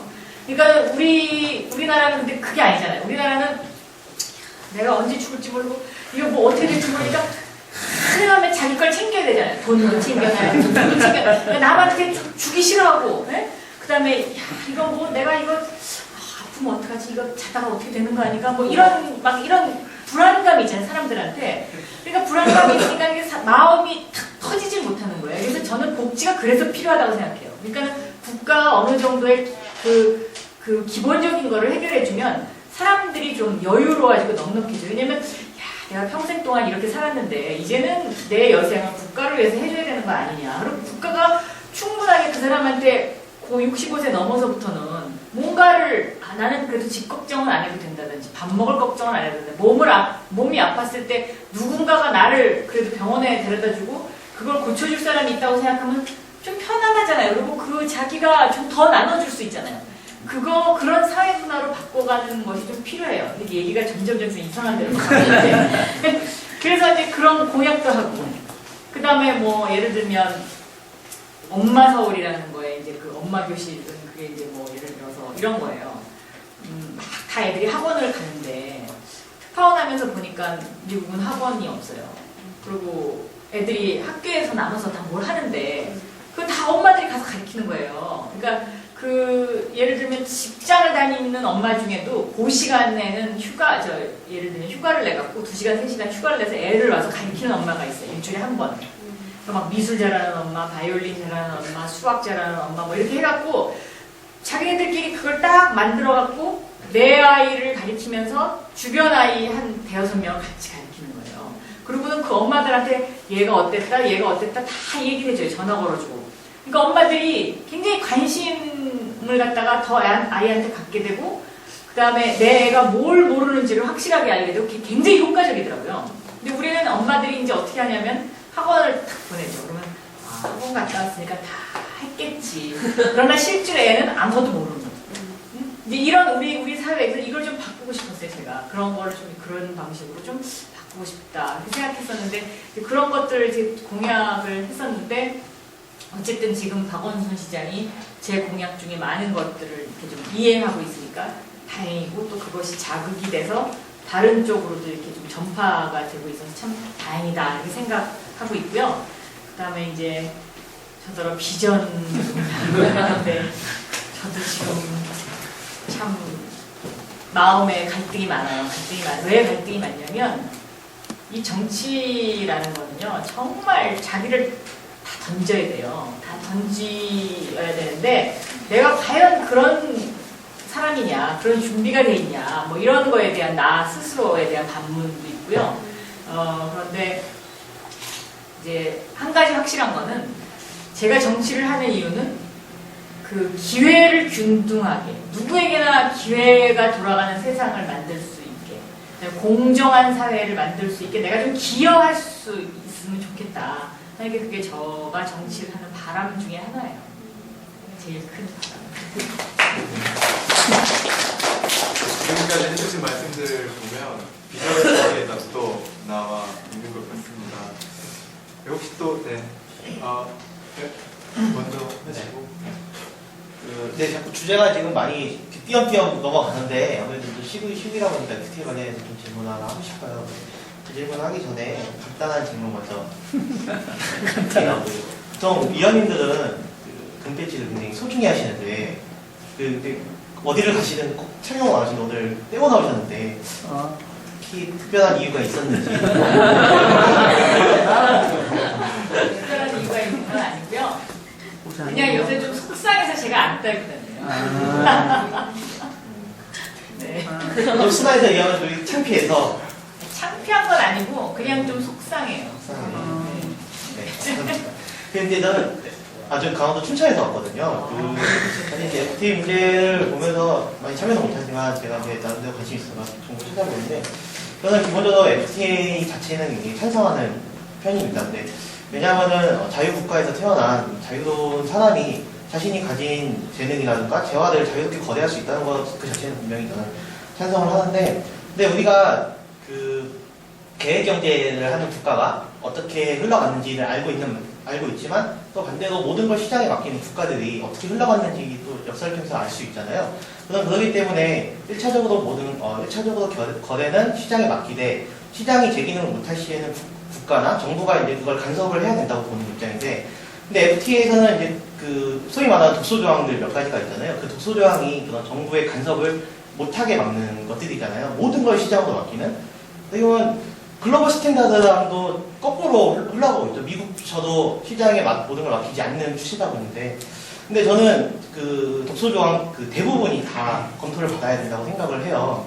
근데 이제 질문 드리고 싶은 게 뭐냐면은, 독소 조항이 굉장히 많이 있는데 특히 민주당에서 그 FTA에 관련해서 한나라당 얘기를 할 때는 ISD 조항에 국한돼서 그 프레임 틀 안에서만 이제 투쟁이 되는 것 같아서 좀 안 좋은 생각이 들거든요. 왜냐하면은 민주당 같으면은 끝까지 뭐 13개 계속 이렇게 투쟁을 하는데 어느 순간 그게 ISD만 갖고 하냐 안 하냐 이렇게 논쟁이 돼요. 저는 개인적으로 ISD도 저는 찬성까지 아니지만 괜찮다고 보거든요. 분명히 투자자의 재산을 보호해야 된다고 생각을 하거든요. 근데 이제 그런 ISD에만 국한돼서 결국은 그 FTA가 통과된 것도 그래 ISD 협상 해줄게 이런 식으로 이제 통과가 됐잖아요. 그게 3개월 뒤에 실제 협상이 되든 안 되든 간에 저는 ISD 협상이 돼도 더 문제일 것 같아요. 왜냐면 MBD 대통령이 니네 요구한 대로 ISD 협상했다 했는데 분명히 다시 이제 민주당이나 다른 쪽 시민단체에서는 다른 독소 조항이 있으니까 또 들고 일어날 거 아니에요. 예, 여러 가지 뭐 네거티브 조항도 있고 최대 대우도 있고. 그럼 그때 가서 그 사람들이 또 그걸 들고 일어나면은 민주당도 또 같이 들고 일어나겠지만 대부분의 국민들은 니네들이 ISD 조항 해줬는데 왜 또 그러냐, 또 어떻게 하는 거 아닙니까? 무슨 얘기냐면은 저는 한나라당에서 설정하는 그 프레임 안에 갇혔다고 저는 생각을 해요. 민주당이 그걸 넘어서 논의가 됐어야 되는데 결국은 ISD만 갇혀가지고 저희가 10+2를 요구했었죠. 네. 12개 조항을 고쳐야 된다. 그런데 이제 이게 ISD가 하나의 어떤 그 마치 이것만 문제인 것처럼 부각된 거는 이 10+2를 설명하니까 사람들이 너무 복잡하고 국민들이 잘 모르는 거예요. 그러니까 이 중에서 가장 문제가 되는 게 뭐냐? 그럼 ISD. 그리고 이거 하나만 갖고 이제 계속 설명을 했더니 결과적으로는 그거가 무슨 이것만 되면 나머지는 괜찮은 것처럼 그렇게 돼버렸어요. 얘기가 이제 그렇게 된 거예요. 뺏겨버린 거죠. 예, 그렇게 돼버렸어요. 그래서 사실 좀 이 FTA 이 부분은 좀 그러니까 예를 들면 이런 거죠. 그러니까는 보수 언론 쪽에서는 이 문제점에 대해서 아무리 얘기해도 기사를 안 써요. 그러니까는 예를 들면 또 이 진보 쪽에서는 어떤 한쪽으로만 이렇게 계속 치우쳐서 이제 기사를 언론이 쓰다 보니까 국민들이 더 헷갈려하는 것 같아요. 제가 보기에는 한쪽만 보면 그것만 계속 보죠.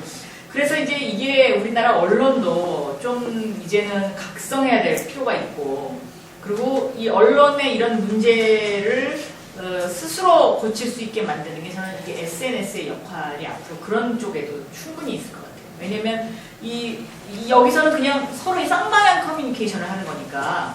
그러니까 모든 이슈가 여기는 다 등장할 수 있는데, 이런 어떤 기존의 미디어는 자기네가 설정한 프레임 속에서만 기사가 계속 돌아가잖아요.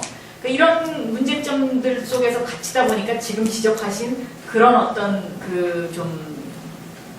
뭐랄까 아주 난맥상에 빠지게 됐어요. 그래서 그것도 저희가 좀 반성을 하고 있어요. 좀 이거부터 제기도부터 해야 될 것 같아서요.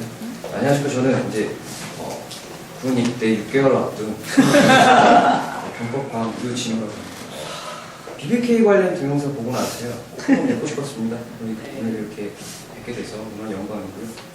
저는 이런 자리 참석하는 거 굉장히 좋아합니다.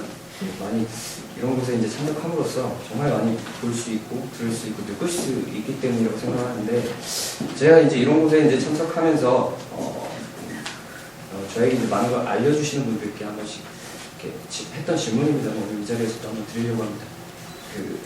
박영승 의원님께서 생각을 하시는 대한의 진정한 구국강병이란 무엇인지, 잘안 들려요. 구국강병이란 무엇인지에 대해서 좀 알고 싶고요.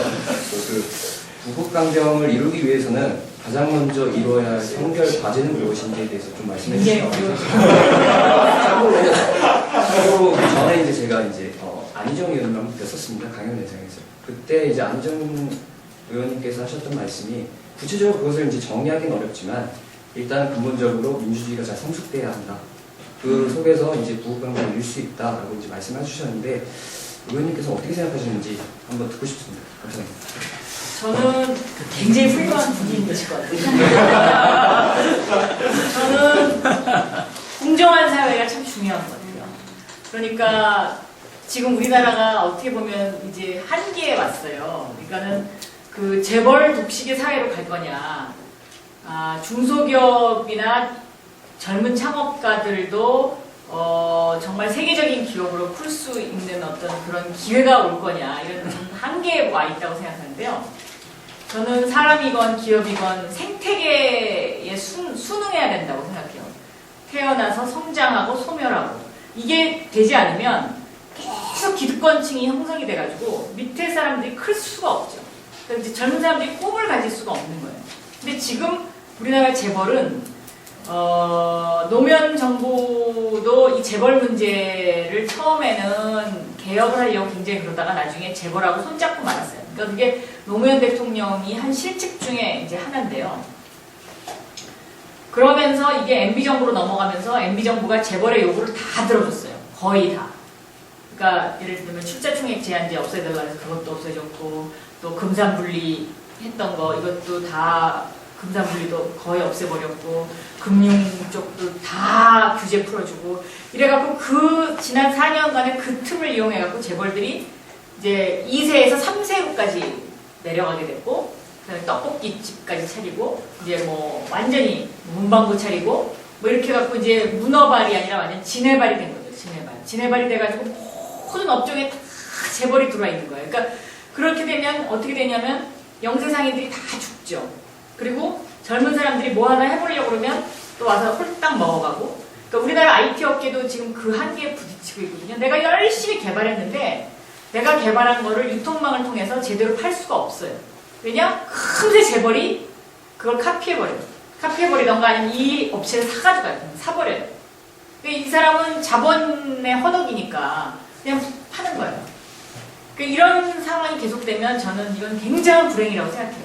그래서 재벌도 공정한 룰을 지켜서 이 사람들이 세금 다 내야 되고, 그 다음에 상속할 때 상속세 다 상속하는 것이 손해라고 생각할 만큼 저는 상속세를 받아야 된다고 생각해요.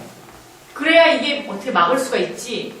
다음 정권이 만약에 또 MB 정권 같은 이런 정권이 들었으면 저는 대한민국은 태국이나 뭐 이런 동남아에서 벌어지고 있는 왕족 국가처럼 재벌 쪽 국가가 되지 않을까 저는 굉장히 우려하고 있어요. 그래서 다음 정권은 정말 할 일이 많은 정권이에요. 그래서 이런 것들을 걷어내야 돼요. 걷어내고 새로운 질서를 빨리빨리 잡아줘야지. 이미 늦었어요, 대한민국은. 이미 너무 많이 이 재벌 사회, 재벌 독식 사회가 돼가고 있어요. 그러니까 모든 사람이 공부해갖고 기껏 꿈을 꿔야 되는 게 재벌 회사에 취직해야 되는 거예요. 이건 아니거든요. 그러나 미국은 저 나라가 뭐 어쩌고저쩌고 아무리 그래도 주커버크 학교 때려치고 페이스북 차려가지고 전 세계적인 기업이 됐어요. 근데 그 사람이 그렇게 될 수 있는 이유는 뭐냐? 공정한 대출을 해주거든요. 은행에서.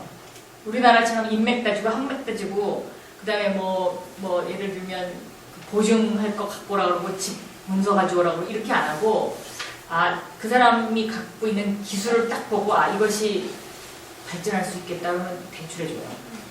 그 제도가 굉장히 투명해요. 우리에 비해서 엄청나게 투명해요. 그 대출 제도가. 그래서 미국은 그 힘으로 젊은이들이 커요. 그리고 벤처 캐피탈이 성황을 이룰 수밖에 없는 것도 그래서 그런 거고. 그래서 제가 지난번 서울시장 선거 때 내건 공약 중에 젊은이를 위한 펀드 그래갖고 1조 젊은이 펀드를 만들겠다 했잖아요. 그게 뭐였냐면 지금도 서울시가 중소업체들한테 융자를 해줘요. 그런데 융자해주는 거하고 같이 투자하는 거하고는 다른 거거든요. 융자는 돈 꿔주고 이자만 받으면 되기 때문에 이거는 개념이 다른 거고, 제가 했던 그 공약은 49대 51로 49를 서울시가 투자하고 51로 젊은 창업가가 같이 조인트 벤처를 하는 거예요.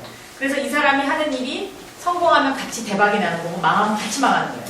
여기에서 가장 핵심은 뭐냐면 일조 펀드를 운영하는 운영위원들인데 운영위원들이 무엇이 돈이 되는지를 보는 눈, 그 눈을 갖고 있는 사람들을 위원회를 구성하면 돼요. 그러니까 우리도 기술 신용 보증 기금이라든가 이런 그 융자 회사들이 있어요.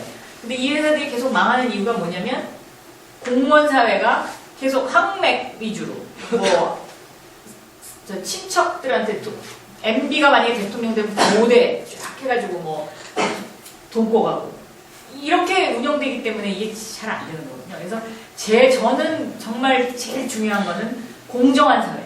공정한 사회를 빨리 만들어서 누구 다 한번 와서 다 자기의 에너지를 다 발산해갖고 열심히 싸워볼 수 있고 그리고 그 기회가 골고루 주어져가지고 그 사람도 그 자기가 일군 자수성가해서 정말 당대의 세계적인 기업을 만들 수 있는 그런 풍토를 만드는 사회. 그것이 저는 제일 중요하다고 보고 있어요. 네. 아마 그 말이 그거 아닐까요? 공정한 기회를 가진다는 거 모두가 만족할 수 있도록, 그러니까 행복할 수 있도록 국민이 행복하게 가장 부강경한 게 아닌가라는 생각도 좀 듭니다. 네, 우리 시간이 지나가고 있는데 한 2분 정도만 더 질문을 받아볼까요? 예. 네, 저는 제가 여자로서 할 수 있는 질문을 좀 드리고 싶은데요. 아까 말씀하셨던 것처럼 선동하고 강력한 리더십으로 이끌던 시대에서 소통하고 화합하는 시대로 가면서 여성들의 조화, 배려심에 대한 가치가 재조명이 되고 있고 그래서 여성들이 활동을 많은 역할이 요구되고 있는 시대라고 생각을 해요. 그런데 현실에서는 여전히 여성 정치인의 수가 너무 적고 그래서 이런 것들이 기득권, 남자들의 방어벽이 있어서일 수도 있지만 그 안에 여성들이 스스로 치고 있는 벽들이 되게 많다고 생각을 합니다. 그래서 여성 정치인을 하시면서 여학생들 사이에서 정치 얘기나 이런 건 자연스럽지가 않고 이상하게 좀 보는 경향이 많은데 그래서 제가 되게 그런 걸 안타깝게 생각하고 저조차도 좀 많이 알고 싶고 이런데 통로가 되게 없어요. 남자들이 좀 술자리를 많이 가서 그런 얘기 하는 것도 아니고 여성 정치인으로 활동하시면서 힘든 점을 겪으면서 청년, 특히 여자들한테 하고 싶었던 말씀이나 여자들이 자기 분야를 개척해가면서 필요한 조언이 어떤 것이 있으면 말씀해 주시면 감사하겠습니다. 저는 곧 여성 정치인 수가 많이 늘어날 거라고 생각하고 있어요. 그러니까 제가 MBC에 들어갔을 때는요, 층마다 여자 화장실이 없었어요. 그러니까 화장실 가려면 몇 층 내려가야 돼요. 네? 그러니까 그 정도로 여기자 숫자가 없었던 거예요. 그래서 화장실 만들어달라 이 투쟁을 하는데 오래 걸렸어요. 근데 그 직업군이 얼마만큼 투명하고 공정하냐를 보려면 여성의 숫자가 얼마나 있느냐 이것도 저는 비례한다고 생각해요. 제가 85년도에 처음 미국에 연수를 갔는데 은행을 딱 가보니까 지점장이 여자예요. 깜짝 놀랐어요. 근데 지점장이 여자라는 건 그 당시에 상상을 못했었거든요. 저는 필리핀계 여자예요. 왕씨예요. 왕씨. 이야 놀랬다 그랬더니 그 지점장이 딱 그러는 거예요. 미국은 대부분 다 지점장이 여자래요. 그래서 왜 그러냐고 그랬더니 투명하다는 거예요. 그만큼. 그래서 돈 사고가 별로 안 난다는 거예요. 그것처럼 지금 우리나라 은행에 여자 지점장도 꽤 있잖아요. 이거 이렇게 된 지 얼마 안 됐거든요. 또 여기자 지금은 뭐 국회 출입한 여기자들이 엄청나게 많아요.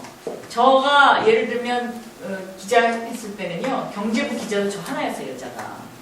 그래갖고 정주영 회장이 기자들이 우르르 몰려가면 여자가 저 혼자니까 다른 놈들은 다 소도둑놈 같아서 누가 누군지 모르겠고 그 MBC 여기자 질문해 빨리 이러고 제 질문만 받아요.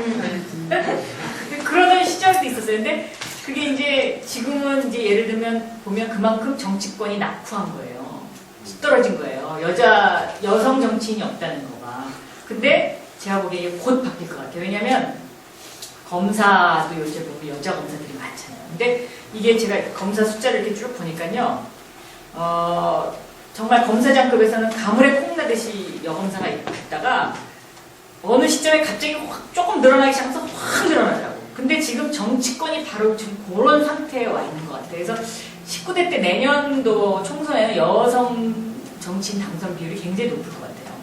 높을 것 같고 내년을 계기로 해가지고 정치에 여성들이 확 들어올 것 같거든요. 그렇기 때문에 더 용기를 가지시고요. 단지 예를 들면 제가 여자 기자 할 때는요. 남들보다 2배로 일했어야 돼요. 남자들보다. 인정받기 위해서. 그다음에 두 번째는 예를 들어서 9시까지 출근인데 한 번 딱 늦으면요. 눈에 너무 띄니까 저 여기자는 매일 늦는 거예요. 그렇게 낙이 딱 찍혀버리더라고요. 그러니까 남들보다 일찍 가서 앉아 있어야 되고 그래갖고 그렇게 살았어요. 저는. 그런데 우리는 그런 의미에서 남들보다 2배 일을 했는데 지금은 여성들이 더 에너제틱하기 때문에 2배 일하면 반드시 성공하실 거예요. 성공해라. 네, 바람이 있다면 저도 이남 이녀의 막내로서 우리 함께 잘 살아야죠. 남자 여자 지금. 정치와 통일이 저희 토론의 주제잖아요. 그게 좀 벗어난 걸 수도 있지만 저는 지금 청년들이 겪고 있는 이런 지금 취업의 문제가 왜 일어나는 거라고 생각하시는지 그리고 그러니까 청년들이 갖고 있는 취업 네, 왜 그런 문제가 되냐? 네, 그냥 지금 간단하게 한번 질문을 드릴게요. 뭐라고 생각하세요? 그러니까 왜 취직이 안 되냐? 네, 왜 취직이나 그런 문제들이 생겨나느냐 그것에 대한 그냥 잠깐 질문하고 그 다음으로 계속 질문할게요. 그러니까 이게 이제 지금 이런 거죠.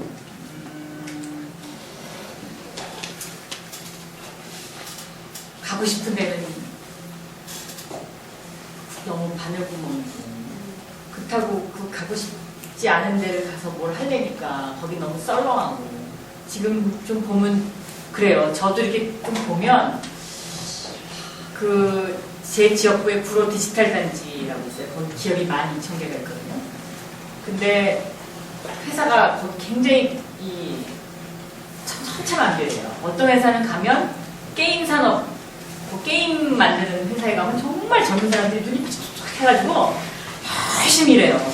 근데 어떤 회사는 가면 한 2명, 3명 이렇게 놓고서 이제 뭔가를 개발하는데 너무 열악해. 이 환경이. 그러니까는 이 젊은이들이 원하는 건 그건 아니거든요. 그건 아니니까 이게 아직까지 우리가 좀 그걸 뭐라 그럴까 이 젊은이들이 바라는 어떤 그런 환경 조성을 사회가 못 해주고 있는 건 분명한 것 같아요. 그러니까 예를 들어서 제가 그 페이스북하고 그 구글을 갔는데 거기 가니까 회사 분위기가 꼭 이래요. 여기 같이 이렇게 아주 아늑하고 그다음에 뭐 텐트도 쳐놨어요. 그 텐트 속에 들어가서 막 뭐를 해요. 그래서 나는 야, 이 회사 진짜 참 이상하다. 그리고 식당이 너무 좋은 거예요. 식당이 너무 좋고 음식도 너무 맛있어요. 그러니까 회사 이 직원들이 밖에 안 나가고 다 식당에서 먹는데 식당이 또 공짜래요. 그렇다고 마음대로 먹고 가라는 거예요. 이야, 정말 회사 운영을 어떻게 이렇게 할 수 있을까 이렇게만 생각했거든요. 근데 요새 와서 지금 생각해보니까 그게 뭐냐면 일종의 플랫폼을 만들어 놓은 거죠. 그러니까는 이 사람들의 이 생각과 이야기와 아이디어를 그 회사의 그 팀장이 딱딱 게더링을 하기 위해서 이게 흩어져 버리면 게더링을 할 수가 없잖아요. 그러니까 텐트 같이 텐트 속에는 정말 집안 분위기처럼 꾸며놨더라고요. 소파도 갖다 놓고 누워서 얘기도 할 수 있게 이렇게 놓고 그러면은 팀장하고 같이 그 텐트 속에 들어가는 거예요. 텐트 속에 들어가서 같이 얘기할 수 있는 분위기를 조성을 하는 거예요. 그러니까 똑같이 예를 들면 여기도 분위기가 이런 분위기가 아니고 그냥 교실같이 막 썰렁하면 얘기하기도 좀 그렇잖아요. 그런 것처럼 지금 젊은이들은 그런 플랫폼을 만들어줘야 되는 것 같아요.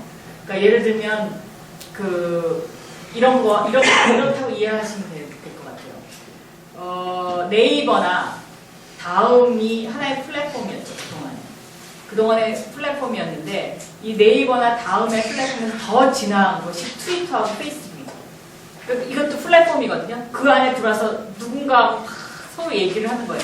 그런 것처럼 이제 이렇게 변하는 거죠. 세대가 뭔가 내 이야기를 막 하고 싶은 거예요. 그리고 과거에는 이런 물건을 하나 만들면 이 물건의 단가가 얼마고 이 물건을 과연 사람들이 좋아할까를 고민하고 물건을 만들었어야 되는데 지금은 그게 아니라 내 생각을 아무 대가 없이 어디론가 던져주면 거기서 그것이 막 얘기가 돼서 회자되는 거를 사람들은 기분 좋아해요. 근데 누군가는 그 회자되는 아이디어를 게더링해갖고 통합하고 조종하는 능력을 갖고 있는 사람이 이제 왕이라는 거 아니에요. 그게 SNS 시대의 새로운 신경제학이라고 누가 그러더라고요. 그런 것처럼 모일 수 있는 자리를 계속 만들어줘. 근데 요새 이렇게 생각해보면은요, 정말 모임이 많아요. 그리고 사람들이 그 모임에 가는 거를 옛날에 굉장히 귀찮아하고 그랬는데 요새는 그러지 않잖아요. 모여서 막, 그게 다 뭐냐면 그런 플랫폼을 만들어줘야 되는데, 우리 직업도, 취업도 마찬가지인 거예요. 취업도 대한민국 사회가 그런 형태로 좀 자꾸 바뀌어서 젊은이들이 자기가 하고 싶은 게 정말 뭔지를 빨리 찾아서 그거를 할 수 있는 기회를 여러 번 제공해줘야 되는데, 우리는 한 번 들어가면 완전 붙박이가 돼야 되고, 그 다음에 내가 정말 좋아하는 일이 뭔지를 생각하는 시간도 별로 없고, 또 이 직업의 이동이 자유롭지가 않고, 그리고 하고 싶은 일은 너무 몇 개밖에 안 되고, 그 다음에 또 그렇지 않고 그냥 그 다음 거 차선을 선택해서 가보면 만족하지 않고, 이런 지금 방황의 어떤 사회 구조를 갖고 있는데, 요거를 빨리 정비해 줄 수 있는 사회적인 리더가 필요해 보여요. 바로 그 시간을 지적하고 싶은데요. 네. 지금 이 세계는, 지금 우리나라의 지금 이 흐름은 되게 자유분방하고 뭔가 소통하고 싶어, 분출하고 싶어 하는데, 그 안에 뿌리를 타고 내려가다 보면 학교라는 것이 있죠. 근데 그 학교라는 것이 학생들을 공부하게끔 몰아넣고, 정말 우리가 정말 우리의 꿈이 마치 정말 대학 가면 되겠다. 이것이 정말 학생들이 생각하고 꿈을 꾸고 비전을 피워하는 그 시간에 아이들이 공부만 하고 있습니다. 그 와중에서도 정말 뭐 스티브 잡스와 같은 그런 사람들 우리나라에 분명 있을 거지만, 그런 통체적인 사회 구조가 사람들을 한 곳으로만 큰 흐름에 몰아넣고 흘려보내는 그런 느낌을 많이 받고 있거든요. 정말 저는 한 가지 정말 묻고 싶은 것은, 정말 이 나라 정치인들이 생각하는 그런 교육 정책과, 정말 이 나라 정치인들이 생각하는 그런 교육 철학과, 어떤 식으로 나라를 운영해가고, 정말 경제개발 5개년이 아닌 몇십 년, 몇백 년 후, 내 세대가 아닌 그 다음 세대를 바라보면서 해야 하는 정치를 해야 하고, 그런 계획을 꽤 짜 나가야 한다고 생각하거든요. 거기에 대해서 생각하시는 의원님의 그런 교육 정책과 방식, 한국 정치의 그런 흐름들을 좀 묻고 싶습니다. 어떤 그러니까 규정을 지금 갖고 제가 보기에는 아까 처음에 초반부에 제가 이제 정치도 제도를 바꿔야 된다, 한계에 왔다 그랬잖아요.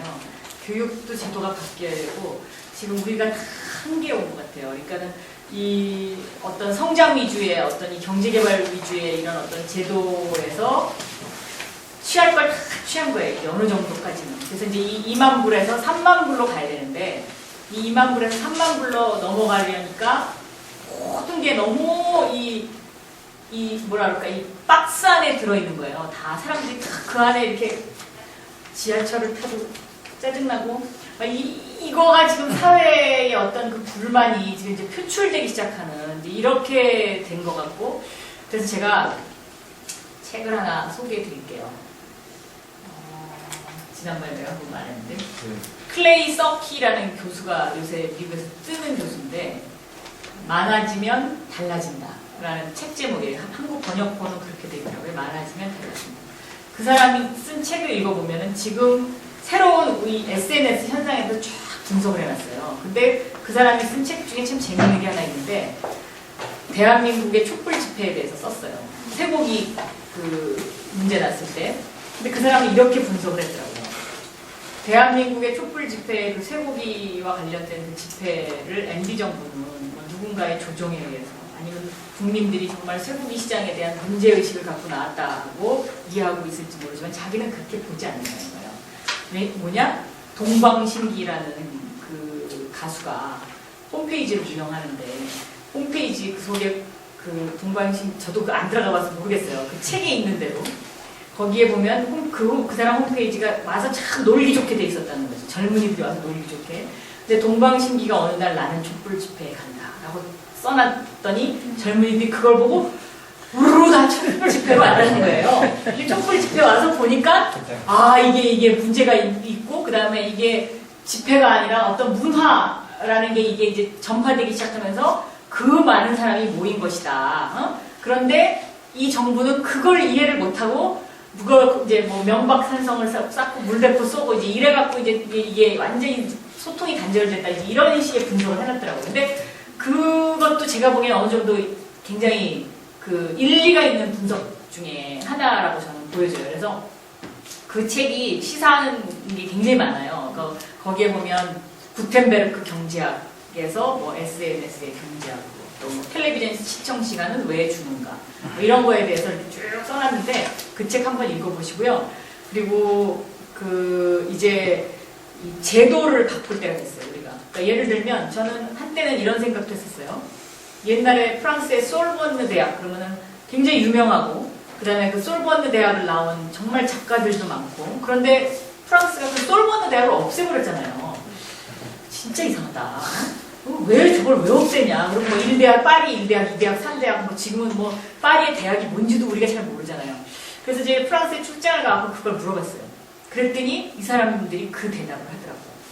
그러니까 너무나 오랫동안 그 솔본느 대학이라는 어떤 그 유명 대학에 치중하는 교육 제도를 하다 보니까 이 나라의 젊은이들이 갈 곳이 없더라는 거예요. 나중에는 전부 다 솔본느만 가려고 이거 안 되겠다 그래갖고 이제 1대학, 2대학, 3대학 해서 자기가 그 대학교를 아무데나 가고 그 다음에 이제 이렇게 제도를 바꾸잖아요. 프랑스가 그것처럼 우리도 이제는 제도를 바꿀 때가 됩니다. 제도를 좀 이 창의력 위주로 그다음에 그 창의력을 이렇게 좀 존중해 가면서 교육 제도를 바꿔야지 지금처럼 기계식 공부를 하는 이거 갖고는 이제는 거의 다 이게 소진된 것이 아니냐. 그리고 부모들의 어떤 마인드도 제도가 바뀌지 않으면 바뀌지가 않으니까 그렇게 바꿀 때가 되지 않았나. 근데 이 제도라는 거는 제가 보기엔 항상 그 한계의 효용이 있는 것 같아요. 프랑스가 그렇게 제도를 바꾸고 나서 그 다음에 이제 그 프랑스의 또 이제 명문으로 등장한 것이 그랑제골이잖아요. 그러니까는 프랑스는 또 가보니까 이 그랑제골을 안 나오면 지금은 또 어디 가서 이제 뭐 뭘 못하는 거예요. 그래갖고 또 이제 그 불만이 또 글이 또 쌓이기 시작하더라고요. 그러니까 이게 제도라는 게 항상 정체돼 있으면 항상 그 모순점이 쌓여갖고 문제가 되기 때문에 항상 레노베이션을 해야 되는 것 같아요. 레노베이션하고 조금씩 바꿔가고 이렇게 해갖고 발전해가고 서로 대화하고 소통하고 그러는 겁니다. 그렇게 생각합니다. 감사합니다. 그리고 다시 한번 우리 이야기 나눠주신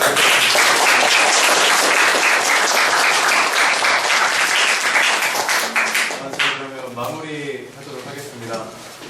저는 쭉 들으면서 두 가지가 생각이 났어요. 한 가지는 이제 그 이스라엘에 있는 호수 두 개가 생각이 나는데요. 하나는 갈릴리 호수라는 호수가 있고 하나는 사해가 있죠. 둘 다 같은 혈문산이라는 데서 오는 물줄기를 봤는데요. 갈릴리 호수는 아주 깨끗하고 사해는 말 그대로 죽은 곳이죠. 왜냐하면 사해는 물줄기를 받아들이긴 하지만 내뱉지는 않는 거죠. 흘러가지가 않는 겁니다. 아마 우리의 사회도 이래야 되지 않을까. 나중에 우리가 청년들이 20년 뒤에 30년 뒤에 또 사회의 중추가 되었을 때 우리 역시 같이 소통하면서 해야 되지 않을까라는 생각이 들었고요. 마지막에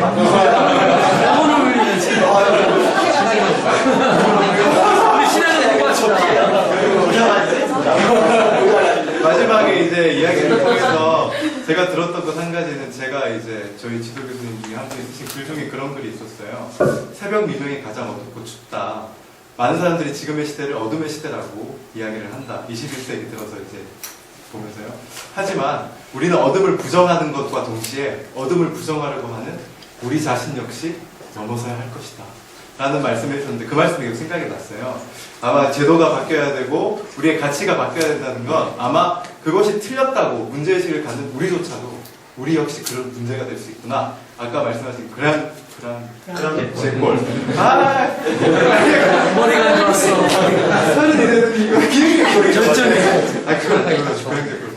아마 우리 역시 그럴 수 있다는 걸 역시 깨닫고 젊어서부터 깨닫고 역시 우리가 다시 20년, 30년 뒤에 됐을 때 역시 다시 말씀해 주셨듯이 리노베이션 할 수 있는 우리가 돼야 되지 않을까라는 생각이 들었습니다. 우리 다시 한번 우리 박영세 의원님께 큰 박수.